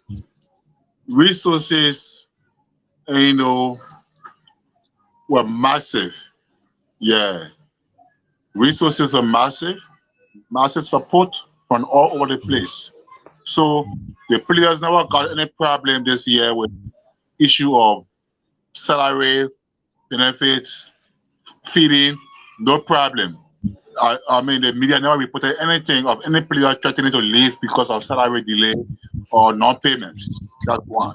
The bad side of the thing that happened was the decision, the decision first to recommend the Bright Dixon as the coach. Also impacted Sinoe's performance because Bright Dixon, as good as he used to be, as very tactical, strategic, and magical he used to be in coaching with the team, he got disconnected for a very long time. He left the coaching profession for a long time. All right, he left the county for a long time. And he was busy in another career. So to bring him back just like that, without being vetted thoroughly and technically to know whether he can deliver was one mistake. The other thing is, acting on speculation or even let's assume the information regarding players leaving camp, goalkeepers leaving camp to go to lower camp. Let's assume it was correct. Immediate termination of their contract or expulsion was totally, wrong, or it was harsh, or shouldn't have been taken in that manner. The players could still be trusted, they could still be used, because at that stage they got a point of proof. Like Robert Greene says in his book For the Illness of Power, I think it's second law number 2, he made it clear and unequivocally. Don't always put trust in friends. Learn to use the enemies. So the fact that even the score that people say, oh, the player was saying in Loafer's camp, and they performed during the first game. And even tried their best the second game, but though they got defeated and dismissing them for the third game, it also played on the minds of other players, or it also played on the minds of other goalkeepers that were contacted, because that one that do what that. If people beat you lose your job. And also, I mean, that was wrong on their part. And the one the mistake came from, actually. Yeah, the one the mistake came from. But next time, I think we'll do better next time. Okay, let's bring Sam. What led to the quick elimination of Sinoe from the National County Sports Meet? Am I muted? No, you're good. Okay. Yeah, Dig. I mean, Sinoe. Every day is Sinoe. And we'll continue to discuss Sinoe until Sinoe becomes better. policymakers are all in the counties. We have prominent citizens. We have a lover of sport. You see, so this is one of the reasons in most cases you see SADO is always in the news. I've been one person who always critical on some of these things. But my criticality is at the end of every story before I can come up with my criticality posture. Not because Sam was not selected on the steering committee squad, or because Sam was not given certain position in the just going county me, even though we've been occupying certain positions. Patrick and bear me witness. Like what? This one, they said we will put it in the care of the legislators because the young people that will be using, they are not being given a good result. So we'll put it in the care of the lawmaker. The lawmaker will take care. You have one superintendent who does not know the foundation of the county, of all the districts. You hire him there. He doing the selection of people. Now, yes, we agree. They went into the competition. SADO, the Patrick said, SADO, there were a lot of support coming from all walks, from all over. All of the county meet that I've been witnessing, this county meet, SADO had a good support. And that support was massive. They went into the competition. You have Brad Dixon. You think the coaches, even in Europe, you don't just come from if you have a coach who have sat for so many times, also for so many years, who are not in mainstream coaching, you don't just bring that coach and just because the man, because of past history, you bring it. Brad Dixon is my own brother. I like it. I don't hate Brad Dixon. But we're talking about the county, the betterment of the county, the soccer team. That's what we're talking. They were discussing. Well, they elected Brad Dixon. Brad Dixon went into the competition. Brad Dixon sat down for some time. They elected Brad Dixon. Brad Dixon went there. He started.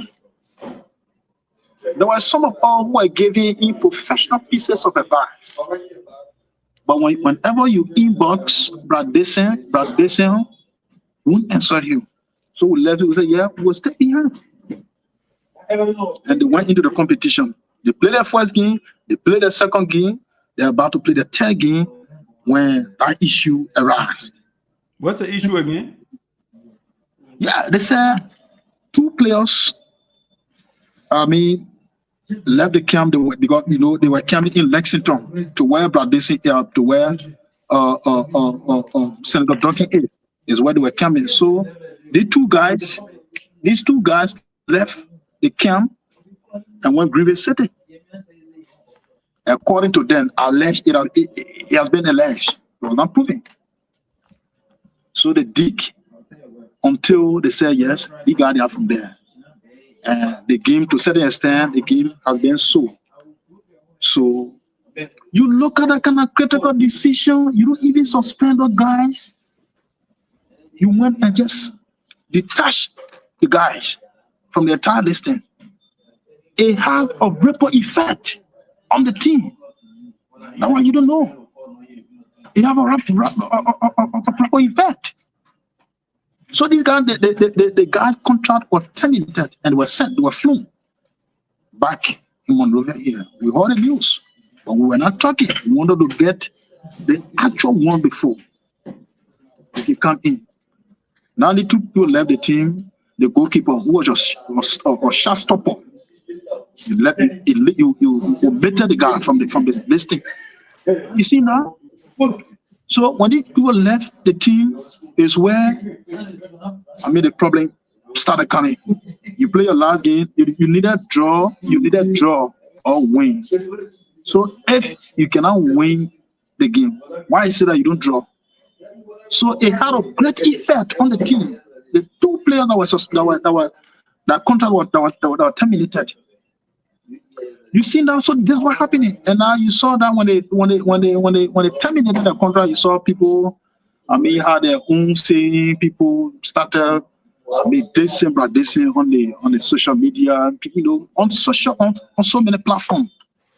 I mean, their anger. So for what I can say is that the problem here from the technical staff, the entire staff, the committee that were responsible for our team is what caused. So the entire team, they kind of embarrassment that they brought upon us. The party said we had a great support, people from the United States, people from all over, they sent support here.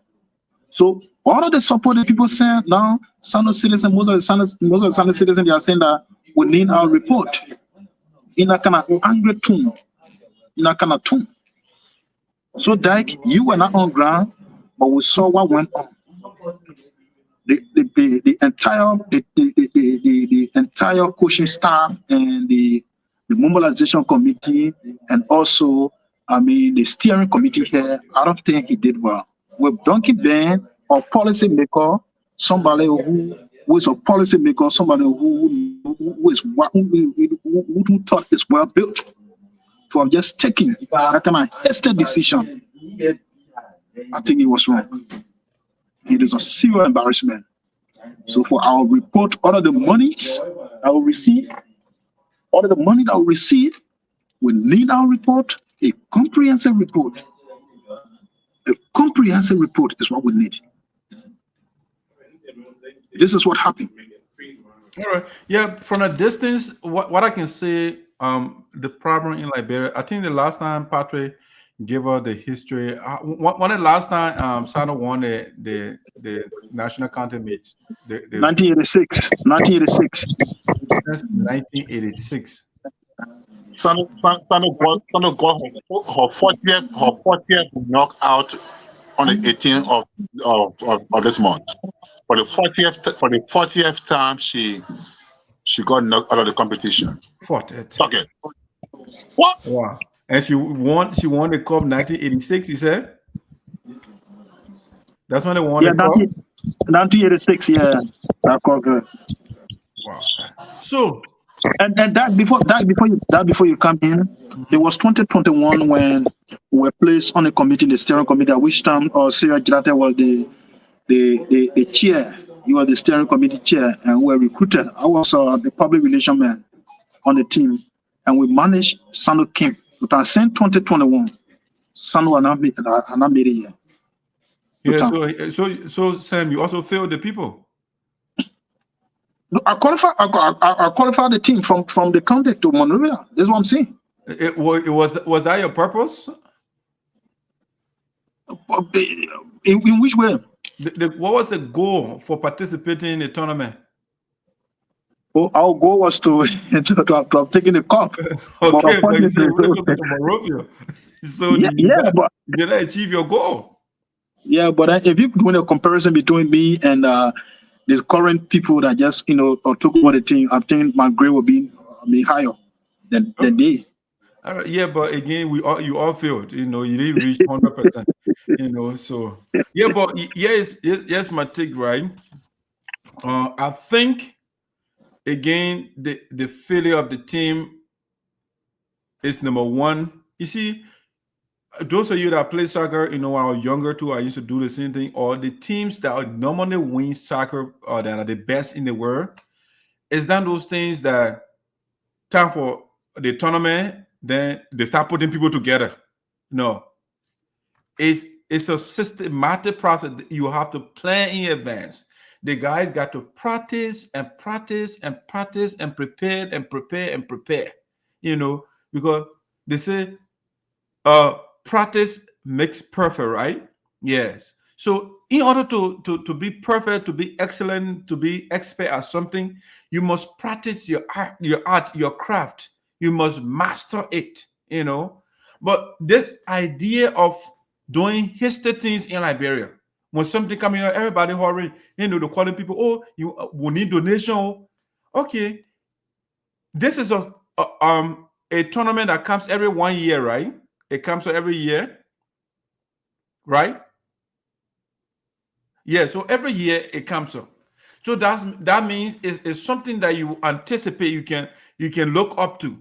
So you can prepare for it before the time reaches, But we don't do that. We got the Ministry of Sports, for example. Why would you have a government, you have a Ministry of Sports, but then you have to call citizens to come support soccer, to support their soccer team? Why do you have the Ministry of Sports? Why do you have lawmakers? Because the lawmakers are there to make sure that the resources, they go where they're supposed to go, so that people will be empowered, so that people will cultivate the skills that they need, those that will be sports enthusiasts or sporting experts. So you put money in the Ministry of Sports, and the money is properly allocated to the various counties and the various divisions and the department, and people are taken care of. That way, people look up to something. When you win, you get some sort of incentive to improve your skill, to get either out on the national team or to be sent out of the country to do more.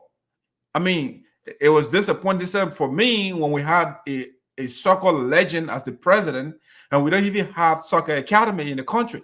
I mean, the other time I was coming from St. Louis, and the Uber driver that picked up us from the airport, Patrick, the guy, we had a conversation, and the guy was from Rwanda, right? So we started to talk about African countries, and they were like, oh, exactly. I mean, the guy that articulated my view and said, Mr. Freeman, I'm disappointed in George Weah, because everybody knows the guy, because he's famous because of soccer. So this guy became president of Liberia, and I thought he would have done a lot in the area of sports in the country, but nothing. So, but I mean, and now Joria is out. We got this old man who does not know anything about soccer, and we got Creighton Duncan and those people, they say they love sports, but when you look at the budget, you see how they allocate the money goes to them. The money don't go to a sector that will build our children talents, those that can play soccer, so those that can play basketball, and the different sporting sectors for people to go into them. But no, the money is not going there. You have to ask people to donate, and I think we cannot take the players themselves out of the equation too, because I'm hearing, Bragg Dissing is the cause, or Creighton Duncan is the cause. The question too is, are the players adequately prepared? I mean, do they take their craft seriously, or they are just there to bluff, So we can't take those guys out of the picture too, because Liberian men, we have the tendency, once we have few eyes on us, then we'll start bluffing, start showing up. We don't pay attention to our craft anymore. You be bored now, all the chamo, all the girls, they're looking at you. So you don't take yourself, you don't go to practice. People are defecting, they're leaving their camping ground and going somewhere else. So you see that the players, they are not taking their craft seriously. So they themselves too, they got to be blamed, So you need a disciplined team, people that will be disciplined. You can't do anything if you don't have a discipline. You want to just do anything, because you have leaders, you have coaches, people that will have to tell you what to do. Obviously, you can't bring Bragg Dissing. How many times you've been coaching the team for forever, and we can't get a result? So why you keep using the same man? Nobody else. The international soccer teams, if they have a coach and the coach is not producing results, they change the person.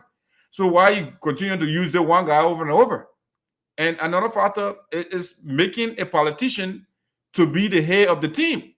It's another problem. You brought Creighton Duncan to be the head of the team. What you have sporting department in Sinoe County? They can run sports. You need a politician. Okay, so we have an array of problems in Liberia. Until a patriot is good at journalism, let put patriot in charge of journalism. If Sam is good at public speaking, let Sam be in charge. But we can't take people who don't have certain expertise from certain area and we'll put in a certain area to run a place. You will not get results. So if you take a politician who failed the people already in parliament, and you come to spearhead your cycle team, you have what kind of result you expect?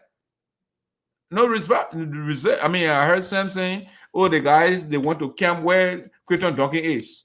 Okay, why you had to go camp where Creighton Duncan is? So that's some of the problem. It's all about worshiping the politicians. It's not about taking their cry seriously, and that's why it is. So now, guys, I mean, I think Sam, you made a major thing, a point to which this girl, Madrid, has been pushing on Facebook as well about the financial reports. You know, that's very important. People cannot give their money, and the committee is not giving report. Why?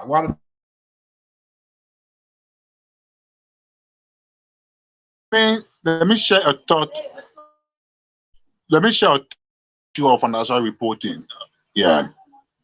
So here's the thing. As you already put it, politics is interplaying here, and when you make a politician the head of the committee or the team, people will treat the team or the committee as political, and that's what's happening here. Sam, who wants to serve on the committee from the media arm, knows when and how long it takes to collect data and compare a comprehensive report. So, because the team lost on the 18 and for the 8 hours, and the 20 people started running on Facebook, we need comprehensive report.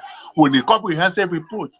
Where it happens in the world, when they know what it takes, I mean, from Monrovia to Greenville, from Greenville to the knockout stage and everything else, but you know what it takes to collect all the expenditure reports and data to make a report. So the whole thing becomes political, and you know, it becomes politically convoluted. Yeah, let me put it in the way in the word of the lawmaker, and then it's blown out of proportion. Where in this world? And, you know, so I think the committee, it needs time on the rules, on the law, you know, to report to the superintendent, and the superintendent reports to the Ministry of Human Sports and the government of Liberia. That is a procedure. That is a way. But everybody just running Facebook, comprehensive report. And what is even disgusting is, I don't know if people who is as on a dunking cycle, once in a cycle, people who were once in a cycle, I don't know whether because he dismissed them or because maybe they had a fallout or whatever the reason is. And you know, some kind of way, they may just beating the guy. All right. So it becomes complicated to even talk about, because his own boys who were once, his defenders, and you know, the ones all over the place calling for report. But I think the report issue part is undeniable. It's an integral part of the whole competition. It will have to come. But I think the committee, at least in a week time, a week after the defeat, at least they will say yeah. Maybe 2 weeks maximum, they will say yes. Oh man, we think the players are back now. The players are back now. Everybody now go to their places now. Where is the report, all the money you receive? Then we're doing something genuinely. But politically, oh God. Patrick, you know why the people doing that? Yeah. Patrick, if you don't trust the system, if you make the people not to trust you, that what can happen? So, exactly. All right. So you have, first of all, you don't talk about the politicization of the whole process. So you have a politician who duped his boss man at the bank. You have a politician. There you go again. No, but Patrick, these are things that people talking about. That what the problem is. You have a politician who, when they did the audit the other day, who took a loan from the bank and did not pay and defaulted on the loan. You have a politician who doing when you are running for representative, the children work for him. The article is right online. The children want for that pay. He says he's not paying them. You know, this is the man that is in charge of the team. So it raises eyebrows.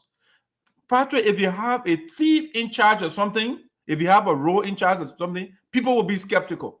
But if you have somebody in charge of something that is honorable, somebody who is trustworthy, the people will relax. So, in other words, generally speaking, the endemic corruption in Liberia is the reason why the people, when they put their money somewhere, they want to see immediate report. Because the people are corrupt in the country. Nothing is done right. If over here, if you say, I get my friend back home, I will send. I want to build my house. You send the money to that person, the house will not be built. They will eat your money. So the lack of trust in the country is the problem. And also, Patrick, if you already set up a committee and the committee is doing its job, Patrick, why it should even take you a week to compile a report? It should not take you that long. If the guys are doing, as the money comes in, they are filling in the ledger, they are taking their reports. It should not take you a day to get a report, Patrick. So again, it's the element of corruption in the country. People are not doing their job. When they give them money, oh, you know what? I will do that thing tomorrow, man. Because we have the tendency, we talk plenty, but time to do the job, we don't do the job. That's what we do. So I've seen it here in my own, when our USA Secretary General, when we go to a convention, they will set up a committee that people will be with me on the committee to do the report. When they're ready, they say, man, you can read, man, you can take care of that thing. They will leave, I will be doing the work. So we got people like that. So if the committee is not doing its job, you need 1 month for one person to start going around, running around, getting the report together. So people got to do their job. Patrick, then things will be fine in the country. People are not doing their job. The corruption is too much. So people cannot wait. They don't want to wait, because when you wait, more or less that thing will go on. It will go cold. It will go on the rock. Everything, they will just forget it. That's what the problem is in the country. Yeah. So that other people put a fire behind the people and say, wow, report. Sam, you want to say something? Yeah. Just an addendum to what you just said. If you recruit people, who all you are recruiting, people with like minds, people who have that kind of logical thought, people who are sophisticated. These are people that you recruit, you incorporate on the team, because afterward, the people will need a report. So, yeah, let's have an example. Day one, Sano playing today. Not every day Sano is playing. Sano play. So day one, so and so. It's been a lot of also, and so is going to the girls team, or this one is going to the coaching staff, or this one is going to, the football team. This one coming, so this one for water, this one for food. You have somebody who doing that. It's not representing. It's not Senator Duncan who will do that. People are charged with that responsibility to do that. So that after every other thing, you come up with the people report, and I think this is what it was saying. Now that for me, I support the Duncan. Dyke. I supported Donkey. I was the man who campaigned against Tiage. Tiage lost the election, and I brought Donkey to power. So I wouldn't be here to say, yes, indeed, I'm castigating, or Senator Duncan, he corrupted the money that was collected. No. The thing that the people want is the needful. Let's do the needful.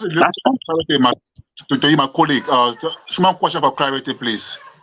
I'm glad we're having this conversation for the sake of our listening audience, the public, and everybody who believes that the report should be in time.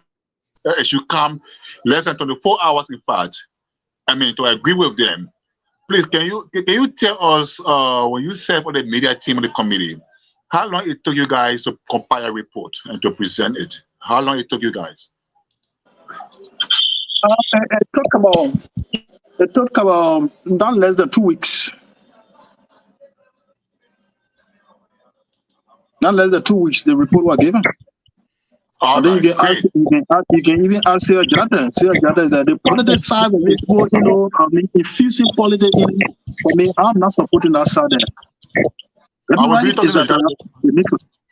We'll bring Jada here to share his perspective with us on the whole issue of how long it takes to really report on the county's leave. Now, chairman, and every other report was given right after the tournament. Yeah, for some, you know why the people are really concerned about the report? Because this particular county made, they have huge support. People supported the county, supported the team. This is my very first time, I always say it. This is my very first time to have witnessed people willingly giving money, giving cash to the team. So yeah, I mean, and the team too. You got and the team, nothing happened to them. There was no trickle down effect on the people. You don't post smile on the faces of the people. So what you expect from the people? They will demand a report because it created anger in them. That's all. Yeah, you put money behind FICI team.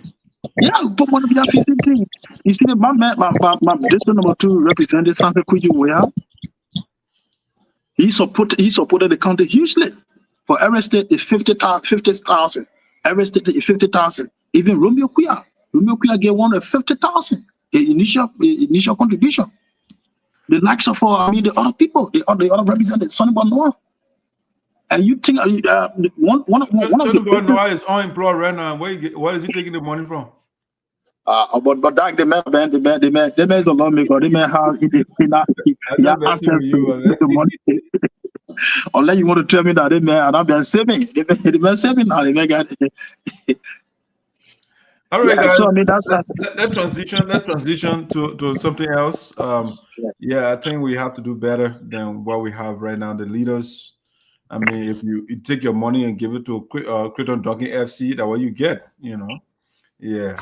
You give it to same politician, you get a result you get. Yeah. All right, so guys, Patrick, quickly before we get to the big one, right? I just want to do it quick. President Edith Poah got a major endorsement from the former president, Tillman Collins, I think. Yeah, you want to say 1 or 2 words about that quickly, and then we'll go further into the other one, the last major talking point. Oh yeah, that endorsement for President Poah, I think, is very weighty. It's very weighty. I call it a granddad of endorsements. It has a great lead, a great following, and a great influence. All right, it comes with a huge mobilization, and the people have listened, and most of them, in fact, seeing his appearance on our platform, on the principal platform, and making that endorsement, I mean, a lot of people, I mean, have switched, you know, and those of them who were leading first are now comfortable. So yeah, it has a huge positive impact on the campaign and on Poah's re-election. Our re-election is something is certain, even though it's not going to be a walk in the park. Yeah, but Patrick, last night you also have a big, if you like, a big potato endorsing team, Gilman, which is Mr. Pyne. He was the former chairman of the board of directors. I mean, what do you make of that too? That was a major endorsement for Gilman. That endorsement is major. It's also weighty. It got a great impact on Gilman's campaign success, you know. But the reasons he cited, you know, the reasons he cited put Poah in the advantage also. So why did you endorse? Why did you promise to support Poah earlier? Why did you promise to campaign for her earlier? Why did you commit yourself to, you know, conversing for her and ensuring that she got a second term? Why did you do all that? Then you say, well, that was not a campaign time, but however, now I'm supporting somebody else, and the reason is based on principle and credibility. So if you do a drastic contrast, you know, or comparison, you know, between the candidates in terms of credibility and principle, then of course Edith Poah takes a huge advantage, you know, over Guillermo's ticket. So the Poah his advantage on the basis of principle and credibility that he uses as his yardstick to endorse Gilman. So yeah, Patrick, I think like you, I'm sanguine that Numonpoh will definitely decimate Gilman. Gilman is not going to get close. I mean, let me tell you what happened the other day. I'll put you on mute there, Patrick. So in Louisville, so they called Gilman and his team to come on the floor, and then him and I think 5% or 10% they came on the floor. Patrick, when they called team put, the whole building they got on the floor. The whole place was full. So my wife, she was like, I think this is the campaign in microcosm right here, or this is the election in microcosm, because everybody is on the floor for Edith Poah, you know. So that is a signal. But let's see here. I mean, say for example, she picked up. I'm not about to give you a whole list, but she picked up some major endorsements. So for example, she got this a young lady here, Sebeth Collins, endorsed Madam Edith Poah. You know, so you can see her there. You got another one here, the Queen Patience Dubber, also endorsed Madam Poah.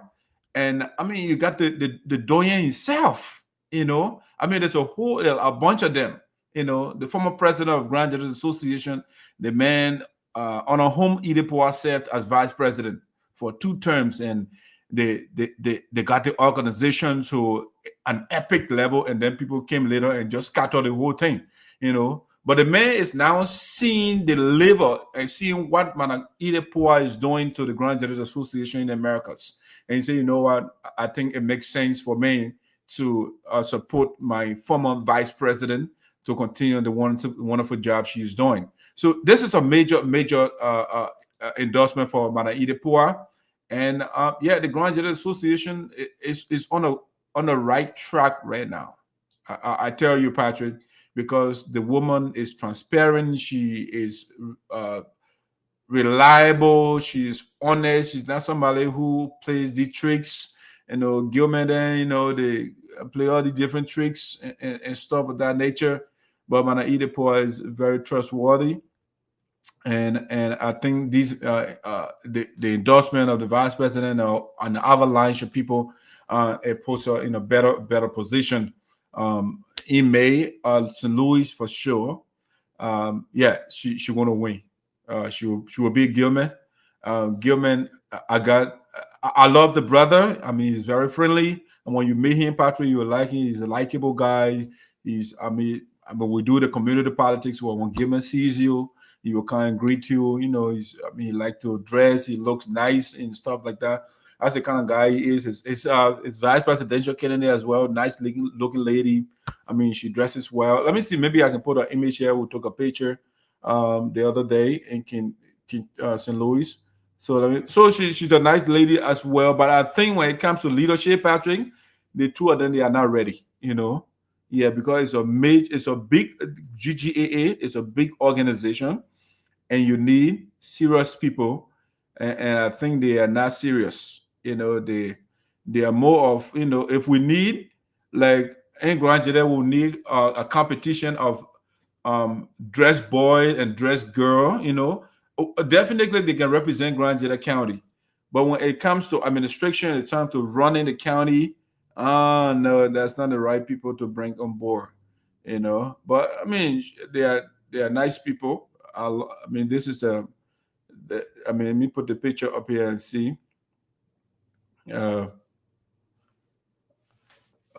don't know why he's doing that, but let me just put one there out there because I try to put 2, but it's not doing that. Why? I don't have a lot of pictures in here, so why is not uploading the picture? Let's see. Let me try just one. All right, so yeah, it's not allowing me right now, but yeah, Patrick. So they are nice people, and hopefully, but in terms of leadership, Madam Poah is the best person for Grand Judges County Association, and the people of Grand Judges do well by themselves to elect her again. Yeah. Hopefully the picture will look. So I mean, that's the vice president here for Gilman, a nice looking lady. But she and my wife over there, they've been friends back then. They were in the same church before in Pennsylvania. So when they met over there, and they all, I mean, yeah. So that's it. But again, we won pretty girl competition. For GGAA, we can call her. When we want pretty boy competition, we can call my man Gilman, for Graduate Association. But when it comes to leadership, they are not the right people for the community. Yeah. If you give Gilman and Manaslu the organization, it will go south. Yeah, it will go south because, they just want to look good. Which I'm not against, but it's not what we look for right now. It's not about who will spend time or 2 hours in the room dressing. We want somebody who would spend time in if you like, the Oval Office of the Graduate Association, making major decisions for the organization, making the deals and writing the proposals and meeting other people, meeting employees or employers to bring resources to Graduate County. That's what we want. We don't want, pretty girl. No, there are a lot of pretty girls and pretty boys out there. That's not our goal at this point. All right. Even though I marry pretty girl too, but again, I'm not against pretty girl. I'm not against pretty boy. But I am for, at this point, we're talking about leadership, because leadership can make a people and break a people. So if we are not careful with Gilman and Slew, they're going to break Graduate Association because they are not prepared. Because Gilman is the leader right now for the not the Kentucky Mexican chapter, and guess what? That chapter is practically dying. So why are you going to take a man who cannot manage his chapter and he give him 22 chapters to run? Or the national administration. You are creating a problem for yourself. So Patrick and Sam, let's do the last one here. The great man is back in the White House, Donald Trump. All right. I don't know whether you guys followed the inauguration, but yes, the man is right back in the White House. It was an interesting speech. So let's go through it quickly. If you get any thought on that, that's fine. If you don't, it's also fine. But Sam, let's start from Sam. Did you follow the inaugural address of Donald Trump? Inaugural address, even though I've not gone through the entire speech, but I witnessed and I've listened to some of what he's been talking. Our major concern now is what is, it's about us, the Democrat, the Black. It's about us. It's prioritizing, the Black, most especially we Liberians, giving us the opportunity to showcase our talent. On that side, I have not heard him speaking, much on that. But it is our ardent prayer that yes, indeed, he better the life of we the Black, most especially Liberians. So, it was a great one. So we look forward to seeing what happens next. Thank you. All right, Patrick. Let me take the Patrick, Okay. what do you make of the inauguration? That your man. So let me. Yeah, I'm so happy Trump is back in the Oval Office. Yeah, I'm happy he's in the White House again. Yeah, and I'm happy that he is going to make America great again. You think so? Oh yeah. I remember in 2008, 2009. Yeah, 2009. 2009, Russia invaded Georgia. Yeah, Russia invaded Georgia. And through the greatness of America, George Bush, that night, a fateful night, George Bush addressed the nation. And he said to Russia, in 24 hours, your tanks, your artillery, your manpower, your whatsoever should be out of the capital. You should get to the buffer zone or get to the borderline. You know, and I was scared. I said, oh, but what would happen if Russia fails to if Russia feels so, yeah, and you know, but then before they bring, I mean, all the news again at Russia, you know, that was the greatness of America. That was the greatness of America, and, you know. So I think what I think Putin been doing around here, and, you know, what I think Ken Young John been doing all there. You know, putting satellites up every now and then, testing ballistic missiles. All that nonsense is going to stop because America will be greater again. I'm not Trump, but I mean, his speech was good. It was inspiring. Though some part of it was repetitive, you know, but his desired or his comments on ending racial discrimination, I think, was commendable.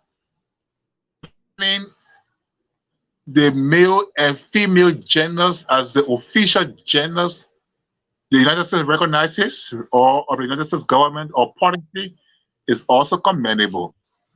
And, you know, no man should be hitting another man from the back. No, I mean, the Bible says food is meant for the stomach. Yeah, and the stomach is meant for food. So in another context, I mean, the male is there to enjoy himself, you know, with a female, and the female is there to also enjoy herself with a male, not the other way around. I like that. He has hit his government running with 5G, with the signing of several controversial executive orders, according to controversial. Most of them will be challenged. 18 states so far. I know the number has gone. In fact, the number has gone from 18 to about 24 now. You know, have joined efforts to challenge, to challenge the executive order. You know, ending birthright citizenship. Yeah, birthright citizenship. States are going about challenging it.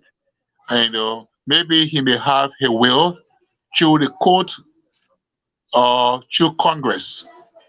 I like that. Yeah. So border security as well too is good. The only one I don't agree with, and as the Episcopal Reverend, the Right Reverend was saying to him, I think it was yesterday, appealing to him that illegal immigrants or not, the people, America is a country of color. It's a country of immigrants. Even those who are there who are called Americans now, they were once immigrants. When Christopher Columbus discovered America in 1492, they were not there. They came from somewhere. They came from Europe, they came from Asia, they came from other places, and they all emerged or they all converged there, and today they are called Americans.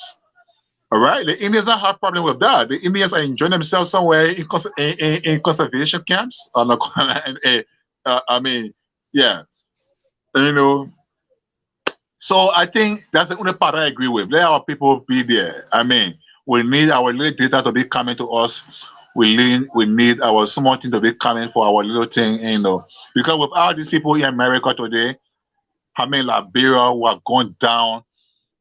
I mean, a lot covered by a tsunami or maybe a volcanic eruption, you know, as a result of poverty or suffering, you know, and everything that's happening right now. So these illegal immigrants, some of them have been of help, have been of courage, you know, and have been of inspiration to many families, you know, across the world. Let them stay. Let the government provide opportunity for them to renew their papers, legalize their statuses, and, you know, do the paperwork for them. To give them money to do the paperwork instead of sending them back. For those who come in contact with the law, Let the Lord take care of them. You don't have to send them back you don't have to send them back. Yeah. So on that one, my president should slow down. Yeah, he'll slow down. I'll be talking to him small. Let him slow down. And, yeah, on that part. Yeah, but but it's good. But it's good anyway. It's good. I mean, let's play a little bit of the man stuff here. Ladies and gentlemen, please welcome Chief Justice Roberts to administer the presidential oath of office.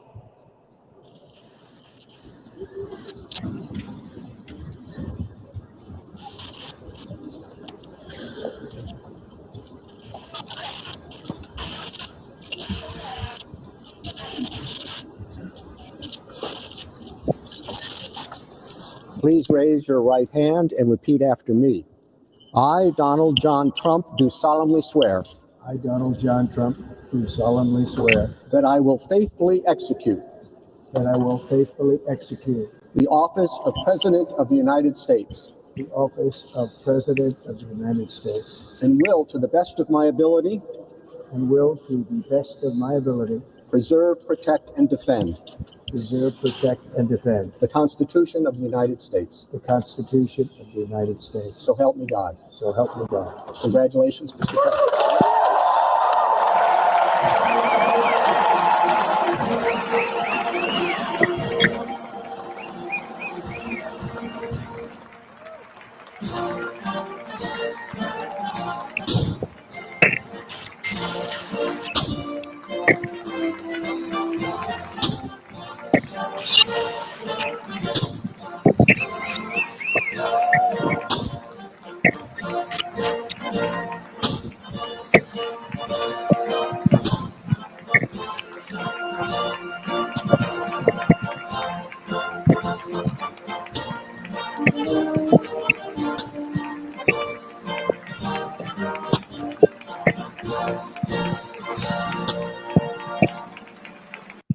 All right, Patrick, that was the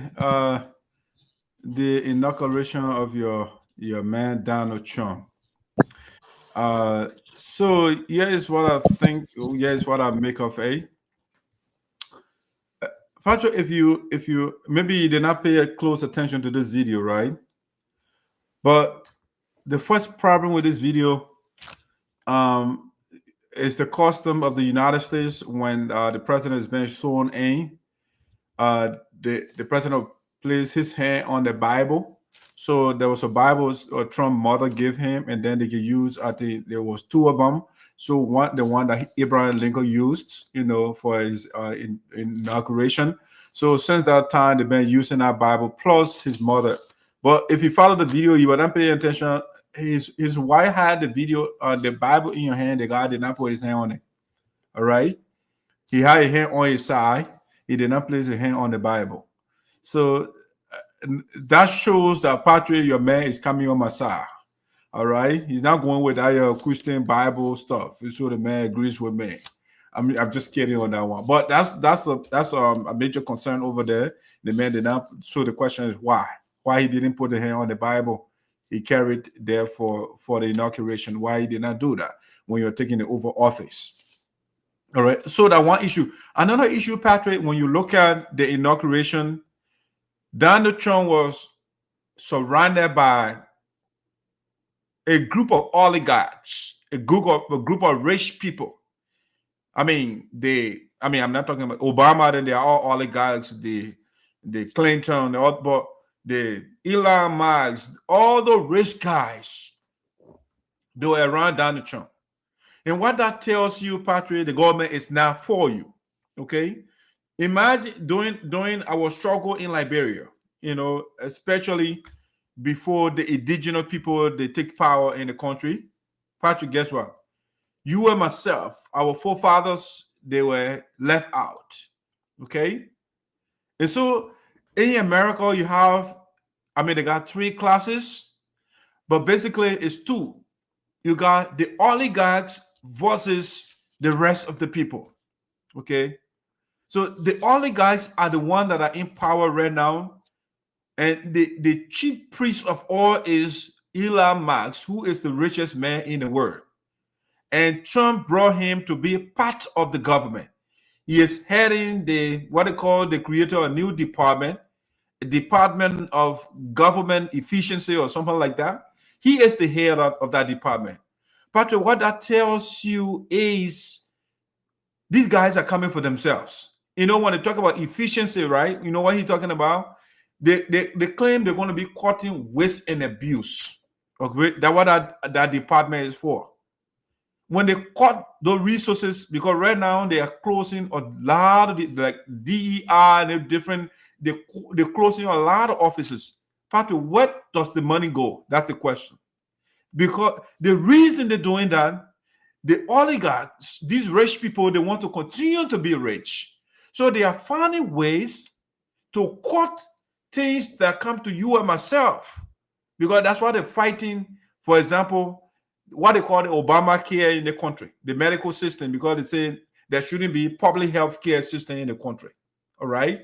So they have been fighting Obamacare to get rid of it. It's for you and myself because the money going there and they want the money to come to them. So they are fighting practically everything. And now they are in power. So it's like you have the true weak party in power in Liberia. That's what you have right now in America. You have these oligarchs now, they are running the country with rich people. The Veve Ramaswamy, that's another rich Indian Peking. I mean, the vice president is a rich guy. I mean, they are all rich people. They don't care for you and myself. So if you listen to Trump's speech, you did not actually hear something about the masses of the people that are suffering in this country. All right? Nothing. He did not talk about specific policy to help the working class. Nothing. He did not say anything about it. He just spoke in vague terms. He talking about raising tariff on China. Patrick, when you increase tariff or if you put tariff on China, guess what? The goods that are coming to the US, if you put tariff on it, you are not doing it to China. You are not. You are doing it to the people who want to take that bill. So, say for example, the China produces the best electric car right now in the world. All right, they produce the vehicle, and because of American policy towards China sells that car $30,000. So when they're sending it to US right now, guess what? America will put 100% tariff on it. So what that means is instead of the vehicle costing $30,000, it will cost $60,000 because you have to pay China $30,000 and you have the rest of the $30,000 you give it to Uncle Sam. Okay, so because of the policy, China is not, the electric car is not in the US. China is going somewhere else, and it is harming the people. And the tariff that they are putting on China, guess what? Again, America, the citizens, the poor people, the working class, are the people taking on that bill. Because guess what, Patrick? America owed China over $800 billion. Now, how much America owed China? So guess what? When they put the taxes, when the people pay the taxes to America, America takes the same taxes and send it to China. That's what they do. So all the policy that Trump put in place is not for the little man. He talking about he signed an executive order to cut down inflation, for example, reduce inflation. Patrick, it's just a charade, Liberian man would say. It's just a flow show. Trump can do something about it, but he will not because he's a capitalist. The capitalists, they are about profit. So he said he will reduce. I mean, he's sending an executive order to reduce. What is that? You don't know what, I don't know what that means. Patrick, you are somebody who reads American history. If you read, for example, you read about Nixon. Nixon was not a Democrat, he was a Republican, right? In the 70s. All right. So the Vietnam War, during the Vietnam War, they taxed the crap out of the Americans. I mean, they want to print out a lot of money to fight that war. As a result, Patrick, there was inflation in the US. You know how Nixon solved that problem? You know how he did it, Patrick? The man went and got on the radio. There is something to call the price wage freeze. He posed what a price raise or wage freeze. He freeze prices. All right. He said not. So he made a proclamation, and that same day or the next day, nobody could raise prices in the U.S. Okay, the president did that by going on radio and saying that nobody should increase, because if you do that, they will arrest you. But guess what, Patrick? Right now, if you look at the census in the U.S., according to the Census Bureau, the employers in the U.S., they are 3% of the population. They control the prices in the U.S. The guys who go to bed in the morning, they decide how much the gas will cost. They control everything. And Trump will not do anything about it. So all that thing that Trump is doing, oh, we're going to reduce inflation. But the country, you don't hear. So you guys are outside. I mean, I'm not saying when you inside because there are people that are here that don't even understand what's going on. You know what I'm saying? But at least you take time to read the literature. But Patrick, the country is such that the people, they just suppress the oligarchs, the rich guys. They do all the different things and they put the bill on the little man to take it. That's what they do. So since the 70s, Patrick, since the 70s, the wages in the country been going up. Okay, or if you like, productivity been going up in the US. So there are two variables. You got the productivity and you got the wage. Productivity is what the employers or the employees they give to the employer. Okay, so that means the employees are producing more for the employer. But guess what? The amount, the wage that the employer gives the employee is flat. It does not go up. But at the same time, the same employers, Patrick, okay, my wage is flat. You don't want to carry up. You don't want to carry down. You keep it at the same level. But then at the same time, you're raising prices. Okay. So what that means is if I used to buy the microphone $5, I can't afford it anymore because you're raising the price, so it goes up. So far, in order for the working class people to survive in the country, that was some of our brothers and sisters here, they do two, three jobs, because that's the only way you can survive, Patrick. If you say you want to survive on one job, you can't make it. You can't pay for your car, you can't pay for your mortgage, you can't pay for your rent and your car insurance and everything. No, you are not. So any program, especially the Republicans, the Democrats, they are part of it too. Any program that is in the interest of the working class, they will oppose it. Say, for example, the working class, when they talk about unionization, union means the people should get together to advocate for their interests. The Republicans say no. They will fire you. Anywhere there is a union, they get problem with that. But guess what? The companies, the corporations, they can unionize. They use a different word for it. They call it merger. Okay? When the company merge, they come together. So that gives them more power, you know. And so even the government were talking about monopoly the other time, because when these countries come together, they become one. So they get bigger and bigger. So so that what we say capitalism, the competition, it leads to monopoly, right? Because take, for example, the county meet are going on in Liberia. You get different teams are playing right now. Sinoe County is out. So at the end of the day, you have two teams left, and then those two teams, one person will win. And then you get only one champion in the town. So it becomes all a monopoly. So that's why America is coming to, because the Walmart, the Amazon, those companies, they don't have competitors. So there are few companies right now that are controlling the U.S. economy. Whatever they say, that what goes. And those are the people that Trump is with. You know, these are the people that, and he's not advocating for the interests of the people. He's advocating for the interests of the company for them to get more money. You know, so you talk about some of the bills or the executive orders that he signed. So let's look at some of them, for example. So he signed an executive order, like you said, to end birthright citizenship in the U.S. So what that means is, Patrick, in the U.S., the 14th Amendment, before that 14th Amendment was passed into law, let me show you the other one. You heard about the dress code law. Let's see. So the dress code law, so it's called it was signed into law 1857, right? The Supreme Court ruled in what they call the dress code versus Stanford. Okay, if you get time to research it. So in that decision, the enslaved African Americans were not at the time considered citizens of the United States. That was the ruling from the Supreme Court in 1857. This dress code was it stand for? It was a ruling, right? So the African American, the enslaved African Americans were not considered citizens. They ruled out the law, they made a law that you can be citizens of the United States. That law also ruled, it stated that Congress could not ban slavery in the federal territories. So that means slavery cannot be banned. It's allowed.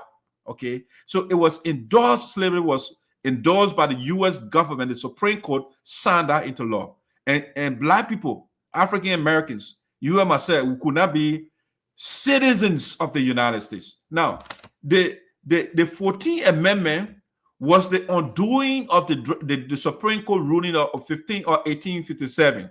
Okay, that's when so when people say that the 14th Amendment is for the children of illegal immigrants, they're not following the history of how the 14th Amendment it came about, because it was specifically for the African Americans. And when you follow that too, Patrick, the Indians, for example, when the 14th Amendment was passed into law, guess what? Let me read this. They call something they call the children of Native Americans, right? Children of Native Americans. So the Native Americans are the Indians in the U.S. So there was a law that says at the time the 14th Amendment was passed, guess what? The Native Americans were not considered part of the United States population. Okay? They were not. However, the Indian Citizenship Act of 1924 granted citizenship to all non-citizens Indians born in the United States. So they control the house of history. So the 14th Amendment, even the 14th Amendment, it does not cover the Indians. It was later in 1924 before another law was passed for the Indians to become citizens of the United States. So it got the history to the country, Patrick. So the law that Trump is fighting right now, the birthright citizenship. So when you the law 14th Amendment, when you read it, they say, all persons born in the U.S., and naturalized in the territory, I'm summarizing, in the territory of the United States, jurisdiction of the United States, you automatically become a citizen of the U.S. But Trump is saying no. As of February 19, the law will take place, it will take effect. But it does, law is not retroactive, right? So after people that will be born after February 19, you are not eligible to be citizen of the United States. Okay, but the law, because this is it's an executive order cannot override, a constitutional provision or the Constitution, right? So right now, over the last time I checked, about 22 states they filed lawsuit against this executive order. So they took Trump to court. A lot of lawsuits right now all over the place. You got to say the man is violating the rights of U.S. citizens. That's what he's doing. All right. So it's a major. That's something that he signed into law. He also we should know to crack down illegal immigrants. So they dispatch the National Guards to the border of U.S. and Mexico. Of course, we should know he also signed an executive order to pardon more than 15,000 the guys that the Capitol Hill a riot that went on.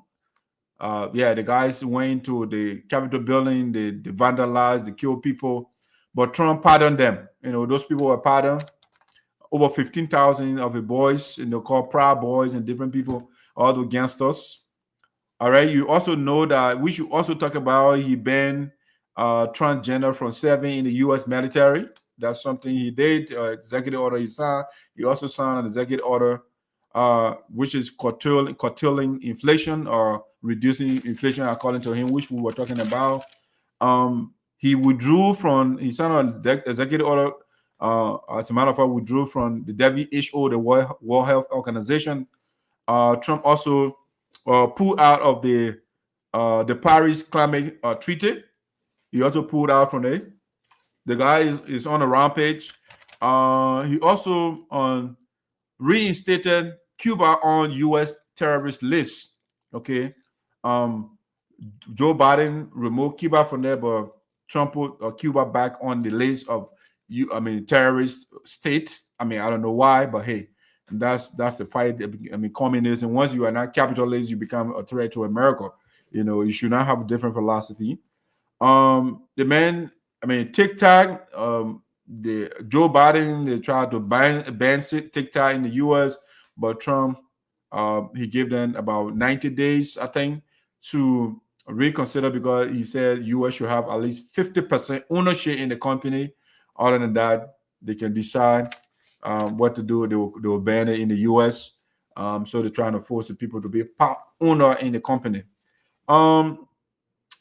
He changed, of course, during his speech, he wants to change the name of the Gulf of Mexico to the Gulf of the United States, or the Gulf of America, if you like. Trump also canceled, because during the COVID, people started working, especially federal government employees, or I mean, at the federal level, right? The people used to work from home, but right now, Trump said nobody should work from home. Everybody should go in the office 5 days. You should be in the office. No working from home anymore. Your man on the Patrick, the man on fire. The man fired he posted on his True Social platform. He fired the same day he did the inauguration. The man fired 4 officials from the Biden era administration. He fired them. That's something he did.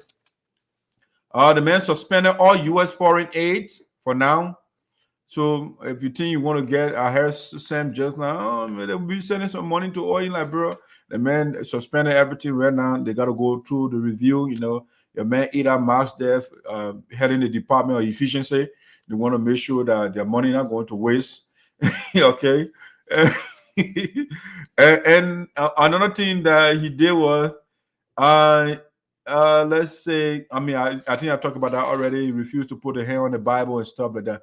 So these are some of the things that are going on right now. Trump is on the rampage. Hey, man, left in your notes. Man, Joe Biden, you know, he said it was a pleasant note. I think the content, Joe Biden wishing well. And so, Patrick, for the next 4 years, I mean, hopefully you guys will treat us well, you know, in the U.S., because when we are doing well, at least we'll be able to reach out to you guys over there. But anyway, for you, we don't have to worry about you. You're man in power now. So why should we worry about you, your man?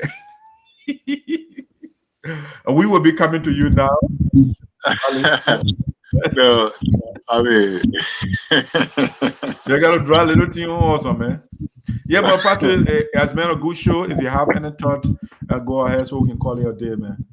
Yeah, so I want to say thanks again to you for the show. Thanks for the platform. Thanks for always unveiling yourself and making us to come to speak to the people of Liberia in the world. I mean, it's been an incredible journey today.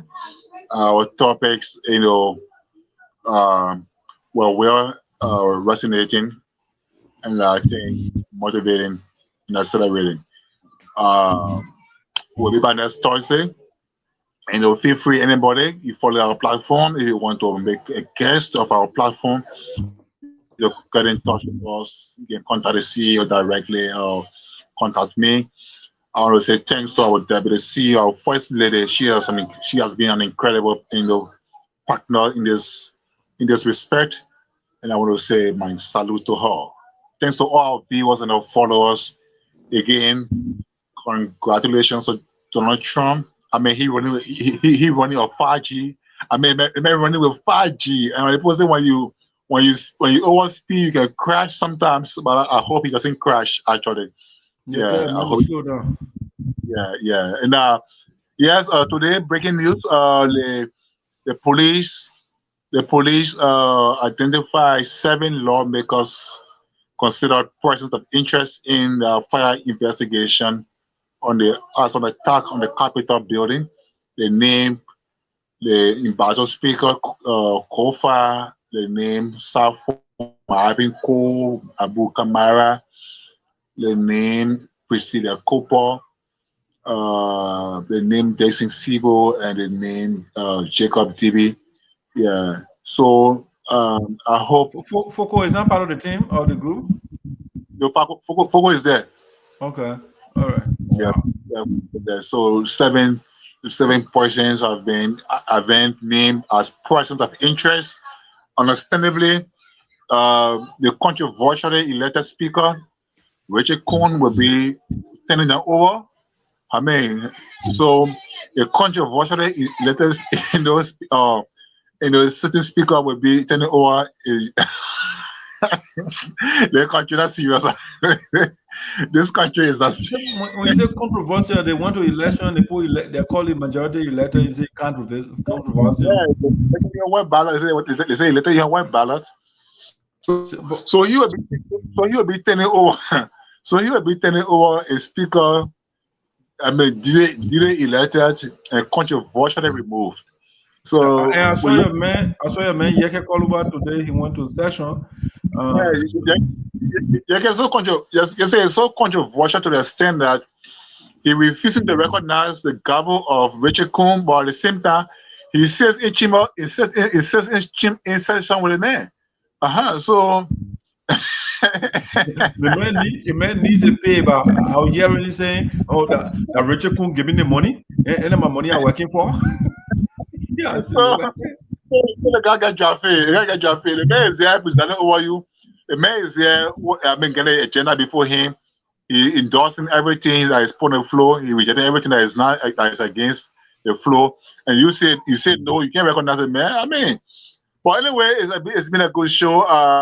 It was the weekend was a great one also too in Numonpoh County, where former warlord, senator, politician, and Senator Prince Johnson was later arrested, ending his earthly days on earth. So again, hi to all our friends, our followers. Thanks so much for following us and taking your time. We'll be back next Thursday with another exciting edition of the show. And I hope to see you follow us and joining us. Thank you again. That is good to have you back from Louisville and all of us here today. Thank you, Sam, for joining us today. And look forward to seeing you another time, brother. Goodbye from us. All right. Thank you, Patrick. Thank you so much. Enjoy the rest of your day. I want to say thanks to our viewers.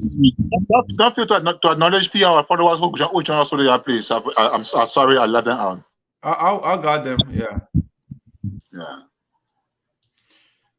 All right, so guys, we want to say thank you so much for joining us today. My man Otelo Kolo watching from Fargo, North Dakota. I want to say thank you so much. Our board member of USAA, the man who took the great people down, great Jawi from power.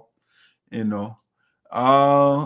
also want to say thanks to Sagacious for watching from Philippines. Condolences to Dark Sarpo. I want to say thank you. Thank you so much, Sagacious. Appreciate it. To all the viewers, we want to say thank you so much for following us today. Again, don't forget to subscribe to our YouTube page. Voice of Sinoe is the name. Subscribe to us and to it and hit the notification button there. We always got other videos that we don't publish on Facebook.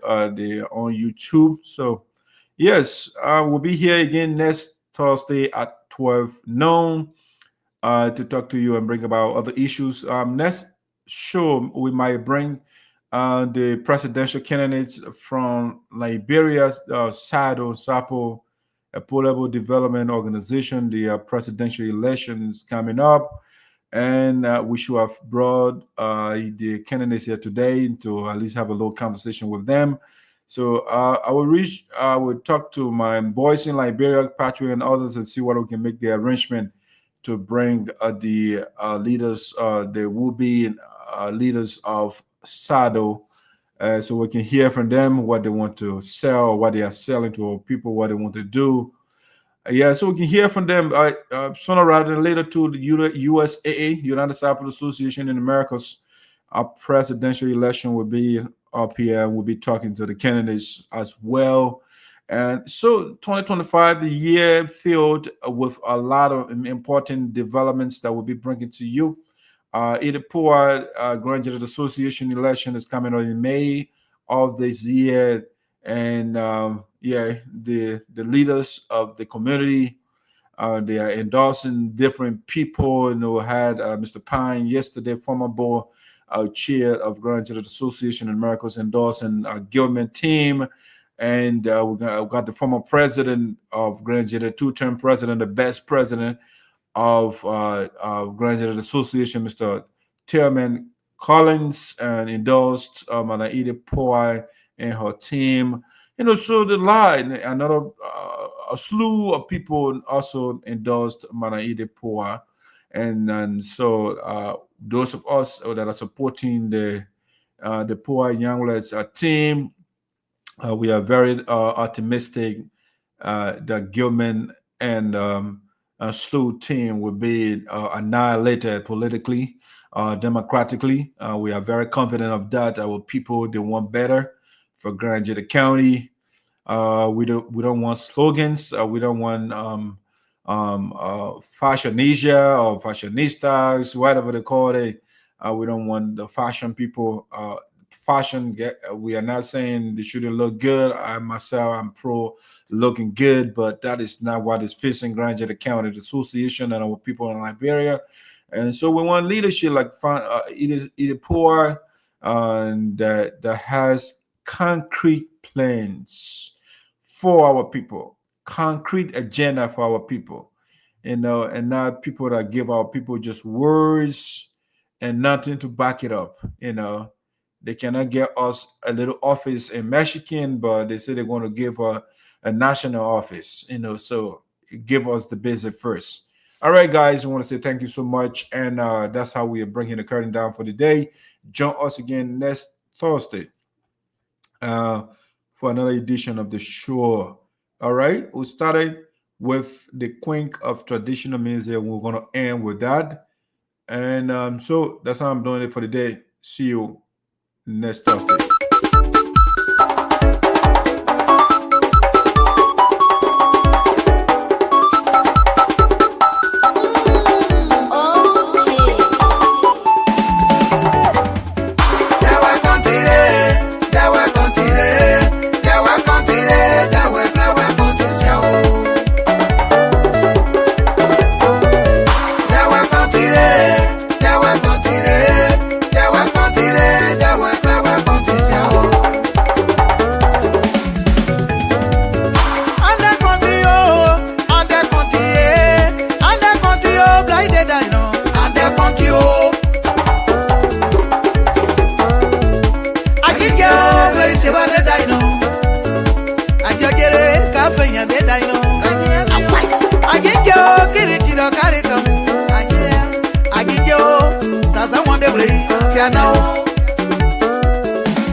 I'm on dead.